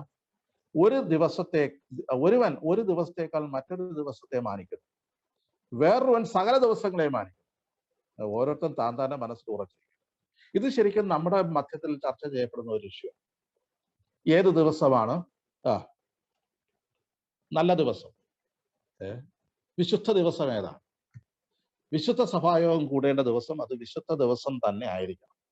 ആ ഒരു ദിവസത്തിന് പ്രത്യേക പരിപാവനത ദൈവം കൽപ്പിച്ചിട്ടുണ്ട് എന്ന് ചിന്തിച്ചിട്ട് ഒരു ദിവസം മാത്രമേ ചില കാര്യങ്ങൾ ചെയ്യാവൂ, അല്ലെങ്കിൽ ഒരു ദിവസം ജോലി ചെയ്യുന്ന കാര്യത്തെക്കുറിച്ച് ആ ദിവസത്തെക്കുറിച്ച് വലിയ പ്രശ്നങ്ങളാണ്. കർത്താവിന്റെ കാലഘട്ടത്തിൽ യഹൂദന്മാരുടെ മധ്യത്തിൽ ഉണ്ടായിരുന്ന ശബത്ത് എന്ന് പറയുന്ന ആചരണത്തെ അത് ദൈവം നൽകിയ ഒരു കൽപ്പനയാണ്. ശബത്ത് നാളിൽ ചെയ്യേണ്ടുന്ന നന്മയെക്കുറിച്ചൊക്കെ കർത്താവ് അവരെ പഠിപ്പിച്ചിട്ടുണ്ട്. എന്നാൽ പരീശന്മാരെ സംബന്ധിച്ചിടത്തോളം എന്താണ്? ശബത്തിൽ വിശന്നപ്പോ കഴിച്ചത്, പിന്നെ കൈ കഴുകാതെ ഭക്ഷിക്കുന്നത്, പിന്നെ ശബത്തിൽ ഒരു രോഗിയെ സൗഖ്യമാക്കുന്നത്, ഇതെല്ലാം അവർ വിമർശന വിധേയമാക്കി. ശബത്തിൽ നന്മ ചെയ്യുന്നത് പോലും നിഷിദ്ധം എന്നവർ കരുതി. അപ്പൊ അവരുടെ ന്യായപ്രമാണത്തിൽ പറഞ്ഞിരിക്കുന്ന കാര്യങ്ങളെ അവർ അതിന്റെ പിന്നിലെ സ്പിരിറ്റ് എന്താണെന്ന് മനസ്സിലാക്കാതെ, പിന്നിലെ ഉദ്ദേശം മനസ്സിലാക്കാതെ ആ വരികൾക്കാണ് അവർ എന്ത് കൊടുക്കുന്നത്? പ്രാധാന്യം കൊടുക്കുന്നത്. അപ്പൊ കർത്താവിന്റെ മനസ്സ് അറിയുവാനായിട്ട് ദൈവം നമുക്ക് അവസരം നൽകിയിരിക്കുകയാണ്. എന്തുകൊണ്ടാണ്? ക്രിസ്തുവിന്റെ ആത്മാവ് ദൈവം നമ്മുടെ ഉള്ളിൽ തന്നിരിക്കുകയാണ്. നാം കർത്താവിന്റെ മനസ്സ് അറിയുന്നവരാണ്. എങ്ങനെയാ? ദൈവത്തിന്റെ പരിശുദ്ധാത്മാവിനാൽ, ദൈവത്തിന്റെ വചനത്താൽ. അത് മനസ്സിലാകണം എന്ന് നമ്മൾ ഇവിടെ വചനം പറയുകയാണ്. അപ്പൊ ഇവിടെ ഒരു പക്ഷേ യഹൂദന്മാരോടുള്ള ബന്ധത്തിൽ ശബത്തായിരിക്കാം. അപ്പൊ ശബത്ത് നാൾ നമുക്കറിയാം, 1-ാം നൂറ്റാണ്ടിൽ ഈ അപ്പോസ്തലനായ പൗലോസൊക്കെ ദൈവാലയത്തിൽ പോയത് ഏത് നാളിലാണ്? ശബത്ത് നാളില. സിനഗോഗിൽ പോയത് ഏത് നാളില? ശബത്ത് നാളിലാണ്, അല്ലെ? ശബത്ത് നാളിൽ തന്നെയാണ്. എന്തുകൊണ്ടെന്നാണ് യഹൂദ ക്രിസ്ത്യാനികളെല്ലാം അവരുടെ ആത്മീയ കാര്യങ്ങൾക്ക് വേണ്ടി, മതപരമായിട്ടുള്ള കാര്യങ്ങൾക്ക് വേണ്ടി മാറ്റിവെച്ചിരിക്കുന്ന ദിവസം ശബത്താണ്. ആ ശബത്ത് ദിവസത്തിൽ തന്നെയാണ് പ്രസംഗിച്ചതും സിനഗോഗിൽ പോയതും ദൈവാലയത്തിൽ പോയതും ഒക്കെ ശബത്ത് ദിവസത്തിൽ തന്നെയാണ്. അവർ രക്ഷിക്കപ്പെട്ട് വിശ്വാസികളായിട്ടിരിക്കുമ്പോൾ തന്നെ അവർ ദൈവാലയത്തിൽ പോയിരുന്നു. ന്യായപ്രമാണത്തിലെ കാര്യങ്ങളെ അവർ വിരോധിച്ചിരുന്നില്ല. പരിച്ഛേദന അവരെ ഏറ്റിരുന്നു. ആ കൽപ്പനകൾ പ്രമാണിച്ചിരുന്നു. ഉത്സവങ്ങൾ അവർ ആചരിച്ചിരുന്നു. കാരണം അത് അവരുടെ പരിചയമായിരുന്നു. അപ്പൊ ആ നിലയില് ശബത്ത് ദിവസം അവർക്ക് പ്രാധാന്യമുള്ളതായിരുന്നു. അതുകൊണ്ട് ആ ദിവസം മാത്രമേ ആത്മീയ ശുശ്രൂഷകൾ ചെയ്യാവൂ എന്നുള്ളൊരു ധാരണയും നിർബന്ധവും, ആ ദിവസത്തിന് ഒരു പ്രാധാന്യമുണ്ട് എന്ന് പറഞ്ഞുകൊണ്ട് ദിവസത്തെ ആദരിക്കുന്ന നിലയിലേക്ക് പോവുകയാണ്. ദിവസത്തെ ആദരിക്കുക. ഓക്കെ. അപ്പൊ ദിവസത്തെ ആചരിക്കുന്നതിന് ഓരോ ദിവസത്തിന് എന്തെങ്കിലും പ്രത്യേകതയുണ്ടോ? തിങ്കളാഴ്ചയ്ക്ക് പ്രത്യേകതയുണ്ടോ? വെള്ളിയാഴ്ചയ്ക്ക് പ്രത്യേകതയുണ്ടോ? ചൊവ്വാഴ്ചയ്ക്ക് പ്രത്യേകതയുണ്ടോ?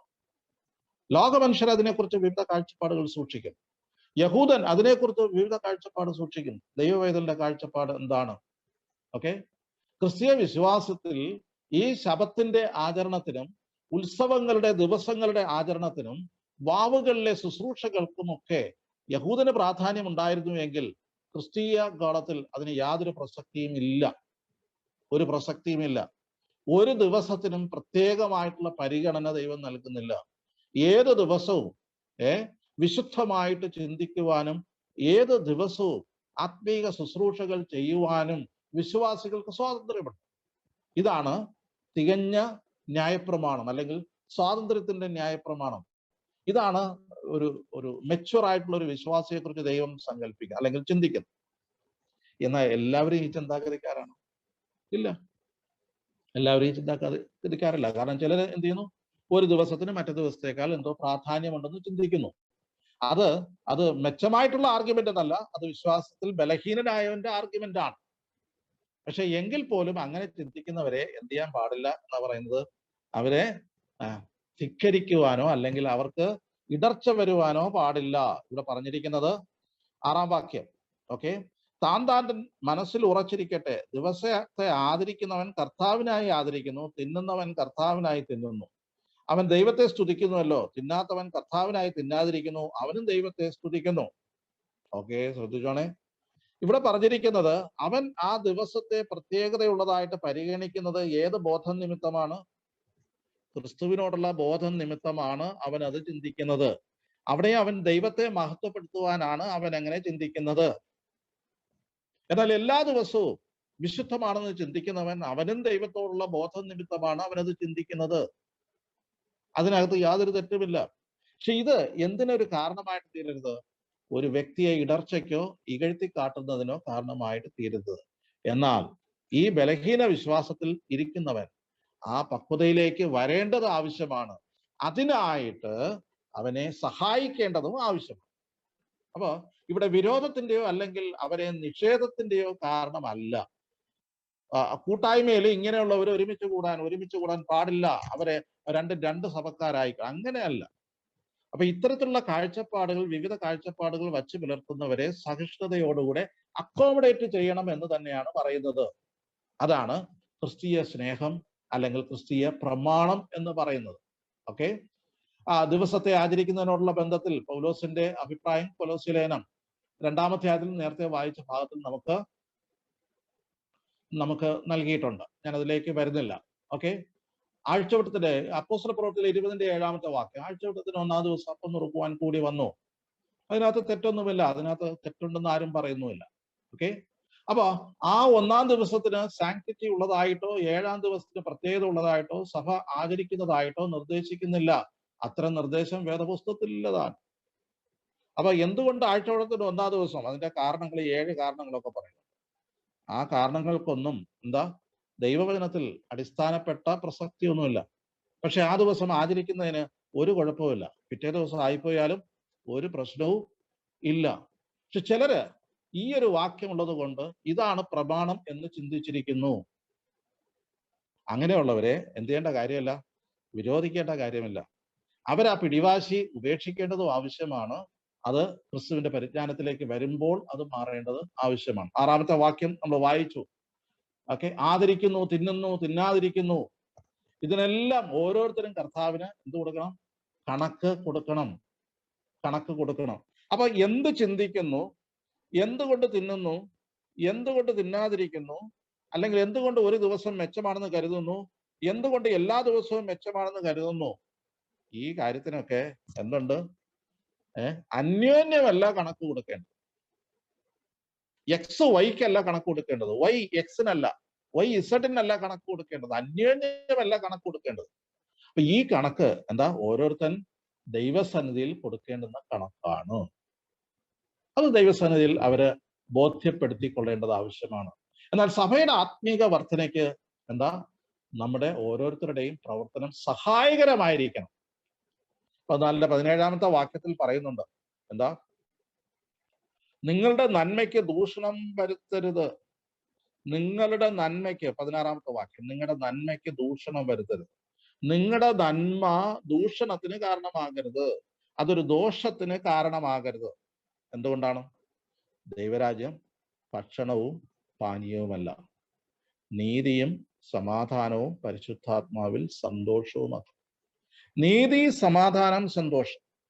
ദൈവോന്മുഖമായിട്ടുള്ള നീതി, പരസ്പര ബന്ധത്തിൽ സമാധാനം, വ്യക്തിപരമായിട്ട് സന്തോഷം, ഇതാണ് ദൈവരാജ്യം. അല്ലാതെ ദൈവരാജ്യം ഭക്ഷണമാണെന്നോ കഴിക്കുന്നതാണെന്നോ ഒരു ദിവസത്തിന്റെ കാര്യമാണോ, അങ്ങനെയുള്ളതല്ല. അപ്പൊ ദൈവരാജ്യത്തിൽ ആർക്കും ഒരു ഇടർച്ച വയ്ക്കുന്നവനായിട്ട് തീരരുത് എന്നുള്ളതാണ് ഇവിടെ പറഞ്ഞിരിക്കുന്നതിന്റെ സാരം എന്ന് പറയുന്നത്. ഓക്കെ, 7-8 വാക്യങ്ങളിൽ നമ്മിൽ ആരും തനിക്കായി തന്നെ ജീവിക്കുന്നില്ല, ആരും തനിക്കായി തന്നെ മരിക്കുന്നില്ല. ജീവിക്കുന്നുവെങ്കിൽ നാം കർത്താവിനായി ജീവിക്കുന്നു, മരിക്കുന്നുവെങ്കിൽ കർത്താവിനായി മരിക്കുന്നു. അതുകൊണ്ട് ജീവിക്കുന്നുവെങ്കിലും മരിക്കുന്നു എങ്കിലും നാം കർത്താവിനുള്ളവർ തന്നെ. ഇത് ഓർത്തോണേ, ഇത് ജീവിതത്തെക്കുറിച്ചും മരണത്തെക്കുറിച്ചുമാണ് ഇവിടെ പറഞ്ഞിരിക്കുന്നത്. ഒരുവൻ ജീവിക്കുന്നുവെങ്കിൽ എന്താ? ക്രിസ്തുവിന് വേണ്ടിയിട്ടാണ് ജീവിക്കുന്നത്. മരിക്കുന്നെങ്കിലും ക്രിസ്തുവിനാണ്. അതുകൊണ്ടാണ് അപ്പോസ്തലൻ പറഞ്ഞത്, എനിക്ക് ജീവിക്കുന്നത് ക്രിസ്തുവും മരിക്കുന്നത് ലാഭവുമാകുന്നു. അപ്പോ ദൈവസന്നിധിയിൽ ദൈവത്തോടുള്ള ബന്ധത്തിലാണ് എൻ്റെ ജീവിതവും എൻ്റെ മരണവും ഒക്കെ ആയിരിക്കുന്നത് എന്ന് പറഞ്ഞാൽ ആത്യന്തികമായിട്ട് എന്താ? കർത്താവിനായിട്ടാണ് നാം ജീവിക്കുന്നത്. അപ്പൊ അങ്ങനെയാണെങ്കിൽ ജീവിതത്തിലെ ഇത്തരം ഇടപാടുകളിൽ നമുക്കൊരു ലേഖനത്തിൽ വായിക്കുന്നുണ്ട്, ആകയാൽ തിന്നാലും കുടിച്ചാലും എന്ത് ചെയ്താലും ദൈവനാമ മഹത്വത്തിനായിട്ട് തന്നെ ചെയ്യുവിൻ എന്ന് എന്ത് ചെയ്തിട്ടുണ്ട്? അപ്പോസ്തലനായ പൗലോസ് പറഞ്ഞിട്ടുണ്ട്. അപ്പൊ അതുകൊണ്ട് ഇതിന്റെ രണ്ടിന്റെയും കാര്യം പറയുമ്പോൾ തന്നെ 9-ാം വാക്യത്തിന് അതിന്റെ റീസണും പറയുന്നുണ്ട്. എന്തുകൊണ്ടാണ്? ജീവിക്കുന്നവരെയും അല്ലെങ്കിൽ ജീവിച്ചിരിക്കുന്നവരെയും മരിച്ചവരെയും എന്താ? അവരെ ന്യായം വിധിക്കുന്നത് ആരാണ്? കർത്താവാണ്. മരിച്ചവർക്കും ജീവിച്ചിരിക്കുന്നവർക്കും കർത്താവ് ആകേണ്ടതിനല്ലോ ക്രിസ്തു മരിക്കുകയും ഉയർക്കുകയും ചെയ്തത്. യേശു കർത്താവ് മരിച്ച് അടക്കപ്പെട്ട് ഉയർത്തെഴുന്നേറ്റത് എന്തിനു വേണ്ടിയിട്ടാണ്? ജീവിച്ചിരിക്കുന്നവർക്ക് വേണ്ടിയിട്ടാണ്. അതുപോലെ ക്രിസ്തുവിൽ മരിക്കുന്നവർക്ക് വേണ്ടിയിട്ടാണ്. അപ്പൊ ആ അർത്ഥത്തിൽ ഒരു വ്യക്തിയുടെ, ഒരു ക്രിസ്ത്യാനിയുടെ, ഒരു വിശ്വാസിയുടെ ജീവിതവും മരണവും ഒക്കെ ദൈവത്തിന്റെ കരങ്ങളിൽ ഭദ്രമായിരിക്കെ, എന്നാൽ നീ സഹോദരനെ വിധിക്കുന്നത് എന്ത്? അല്ല, നീ സഹോദരനെ ധിക്കരിക്കുന്നത് എന്ത്? നാം എല്ലാവരും ദൈവത്തിന്റെ ന്യായാസനത്തിന് മുമ്പേ നിൽക്കുക. ശ്രദ്ധിച്ചോണേ, ന്യായാസനം, ദൈവത്തിന്റെ ക്രിസ്തുവിന്റെ ന്യായാസനം, അതിന്റെ മുമ്പാകെ നിൽക്കേണ്ടി വരും. അപ്പൊ ഈ മനസാക്ഷിയുടെ അടിസ്ഥാനത്തിൽ, വിശ്വാസത്തിന്റെ അടിസ്ഥാനത്തിൽ, വചനപരിജ്ഞാനത്തിന്റെ അടിസ്ഥാനത്തിൽ ബലഹീന വിശ്വാസികളോട് ഇടപെടുമ്പോൾ അവർക്ക് ഒരു കാരണവശാലും ഇടർച്ചയും അല്ലെങ്കിൽ അവർ തിരിച്ച് ധിക്കാരവും വിധിയും ഒക്കെ പ്രസ്താവിക്കുവാൻ പാടുള്ളതല്ല. എന്തുകൊണ്ടെന്നാൽ ഇതിന്റെയൊക്കെ കണക്ക് എവിടെയാ കൊടുക്കേണ്ടത്? നാം ഓരോരുത്തരും അല്ലെ ദൈവത്തിന്റെ മുമ്പാകെ, ന്യായാസനത്തിന്റെ മുമ്പാകെ നിൽക്കേണ്ടി വരും. 11-ാമത്തെ വാക്യം, എന്നാണ് എന്റെ മുമ്പിൽ എല്ലാ മുഴങ്കാലും മടങ്ങും, എല്ലാ നാവും ദൈവത്തെ സ്തുതിക്കുമെന്ന് കർത്താവ് അരുളി ചെയ്യുന്നു എന്ന് എഴുതിയിരിക്കുന്നുവല്ലോ. ആകയാൽ നമ്മിൽ ഓരോരുത്തരും ദൈവത്തോട് കണക്ക് ബോധിപ്പിക്കേണ്ടി വരും. 12-ാമത്തെ വാക്യത്തിൽ. അപ്പോ ബലഹീന സഹോദരനെ വിധിക്കുന്നത് എന്ത്? ശക്തനായ സഹോദരനെ ധിക്കരിക്കുന്നത് എന്ത്? ഓക്കെ, 2 കൊരിന്ത്യർ 5:10 അവനവൻ ശരീരത്തിലിരിക്കുമ്പോൾ ചെയ്യുന്നത് നല്ലതാകലും തീയതാകലും അതിന് തക്കവണ്ണം പ്രാപിക്കേണ്ടതിന് നാം എല്ലാവരും ക്രിസ്തുവിന്റെ ന്യായസ്ഥാനത്തിന് മുമ്പാകെ വെളിപ്പെട്ടേണ്ടതാകുന്നു. ഇപ്പൊ ന്യായവിസ്താരം പുത്രനെ ഏൽപ്പിച്ചിരിക്കുക. അപ്പോ ആ ന്യായവിധി പുത്രന് ഉള്ളതാകയാൽ ആ കണക്ക് കൊടുക്കുവാൻ നാം എല്ലാവരും ബാധ്യസ്ഥരാണ്. അപ്പൊ അവിടെ നാം എന്ത് കണക്കാ കൊടുക്കേണ്ടത്? ഒരുപക്ഷെ നാം പറയുമായിരിക്കും, എന്റെ ബോധ്യത്തിന്റെ അടിസ്ഥാനത്തിൽ, എന്റെ പക്വതയുടെ അടിസ്ഥാനത്തിൽ ഇത് ശരി എന്ന വചനത്തിന്റെ അടിസ്ഥാനത്തിൽ എനിക്ക് ബോധ്യമായിരിക്കുന്നു. അതുകൊണ്ട് ഞാൻ അത് ബോധ്യമല്ലാത്ത ഒരു വ്യക്തിയെ ഞാൻ എന്ത് ചെയ്തു? ഞാൻ എക്സ്ക്ലൂഡ് ചെയ്തു. അവനെ ഞാൻ എന്ത് ചെയ്തു? ഇടർച്ച വെച്ചു. പക്ഷേ അവനെ നേടുക എന്നുള്ള ക്രിസ്തീയ പ്രമാണം എനിക്ക് സൂക്ഷിക്കുവാൻ സാധിച്ചില്ല. സഹോദരനെ ധിക്കരിക്കുക. അപ്പൊ നമ്മുടെ ഇത്തരത്തിലുള്ള ചിന്താഗതികൾ വെച്ച് മറ്റുള്ളവരെ വിധിക്കുമ്പോൾ ഇത് നമ്മുടെ മനസാക്ഷിയോട് നാം ഈ വചനത്തിന്റെ അടിസ്ഥാനത്തിൽ നാം ഒന്ന് വിലയിരുത്തേണ്ടത് ആവശ്യമാണ്. എന്താ? ഈ വചനത്തിൽ പറഞ്ഞിരിക്കുന്ന കാര്യം അനുസരിച്ച് ഒരു വ്യക്തിയുടെ വിശ്വാസപരമായിട്ടുള്ള ബലഹീനത അല്ലെങ്കിൽ അവരുടെ ചിന്തയിലെ വൈകല്യങ്ങൾ അത് അവനെ ഇടർച്ച വയ്ക്കുവാനായിട്ട് പാടുള്ളതല്ല. ഇത് പാപത്തെക്കുറിച്ചല്ല പറഞ്ഞിരിക്കുന്നത്, പിന്നെ ഇത്തരത്തിലുള്ള ധാരണകളെ കുറിച്ചാണ് പറഞ്ഞിരിക്കുന്നത്. ഭക്ഷണ കാര്യങ്ങൾ, വാവ്, ഞാൻ നേരത്തെ സൂചിപ്പിച്ചതുപോലെ ഏത് ഡ്രസ്സ് ധരിക്കണം, എങ്ങനെ ഡ്രസ്സ് ധരിക്കണം, ഈ പറഞ്ഞ ഏത് ദിവസവും സഭായോഗം കൂടണം, ഇങ്ങനെയുള്ള കാര്യങ്ങളെ കുറിച്ച് ഇടർച്ചയില്ലാത്ത ഒരു ക്രിസ്തീയ ജീവിതവും വചനപ്രകാരം എല്ലാവരെയും ഉൾക്കൊള്ളുവാനായിട്ടുള്ള ഒരു മനോഭാവം നാം സൂക്ഷിക്കണം. എന്റെ മനോഭാവത്തിൽ ഞാൻ പർപ്പസ്ഫുള്ളി ഒരു വ്യക്തിയെ ധിക്കരിക്കുന്നു എങ്കിൽ, എന്റെ അറിവിന്റെ അടിസ്ഥാനത്തിൽ ഞാൻ അവരെ വിധിക്കുന്നു എങ്കിൽ, അവരെ വിരോധിക്കുന്നു എങ്കിൽ, അത് നിശ്ചയമായിട്ടും ദൈവസന്നിധിയിൽ കുറ്റകരമാണ്. അങ്ങനെ ചെയ്യുമ്പോൾ നാം പാപം ചെയ്യുന്നു. അങ്ങനെയാണെങ്കിൽ ക്രിസ്തുവിന്റെ ന്യായസ്ഥാനത്തിന്റെ മുമ്പാകെ നാം വെളിപ്പെടേണ്ടതാണ്, നിൽക്കേണ്ടി വരും, നാം കണക്ക് ബോധിപ്പിക്കേണ്ടി വരും എന്നാണ്. ഇതിന്റെ കണ്ടിന്യൂഷൻ ആണ് തുടർന്നുള്ള ഭാഗങ്ങൾ. നമുക്ക് അടുത്ത ക്ലാസ്സിൽ ആ ഭാഗങ്ങൾ ചിന്തിക്കാം. അപ്പൊ ഇതിന്റെ കോണ്ടെക്സ്റ്റ് നിങ്ങൾ മനസ്സിലാക്കിക്കോളൂ. ഉപദേശ വിഷയങ്ങളിലെ വൈരുദ്ധ്യങ്ങളല്ല ഇവിടെ ചർച്ച ചെയ്യുന്നത്. പിന്നെയോ വിശ്വാസത്തിന്റെ ബലഹീനതയുടെ അടിസ്ഥാനത്തിൽ വച്ചു പുലർത്തുന്ന ധാരണകളോടുള്ള ബന്ധത്തിലും ക്രിസ്തീയ സ്വാതന്ത്ര്യത്തിന്റെ ബോധ്യതലങ്ങളിൽ വച്ചു പുലർത്തുന്ന ധാരണകളും തമ്മിൽ ക്ലാഷ് ചെയ്യുമ്പോൾ എന്ത് നിലപാടെടുക്കണം എന്നുള്ളതാണ് ഈ വചനഭാഗത്തിൽ പറഞ്ഞിരിക്കുന്നത്. അത് ഉൾക്കൊള്ളുവാനും ആ നിലയിൽ സമാധാനത്തോടെ, സന്തോഷത്തോടുകൂടെ, നീതിയോടുകൂടെ ദൈവരാജ്യത്തിൽ വർത്തിക്കുവാനായിട്ട് ദൈവാത്മാവ് നമ്മെ സഹായിക്കട്ടെ. അവന്റെ നാമം ഇന്നും എന്നേക്കും വാഴ്ത്തപ്പെടുമാറാകട്ടെ. ആമേൻ.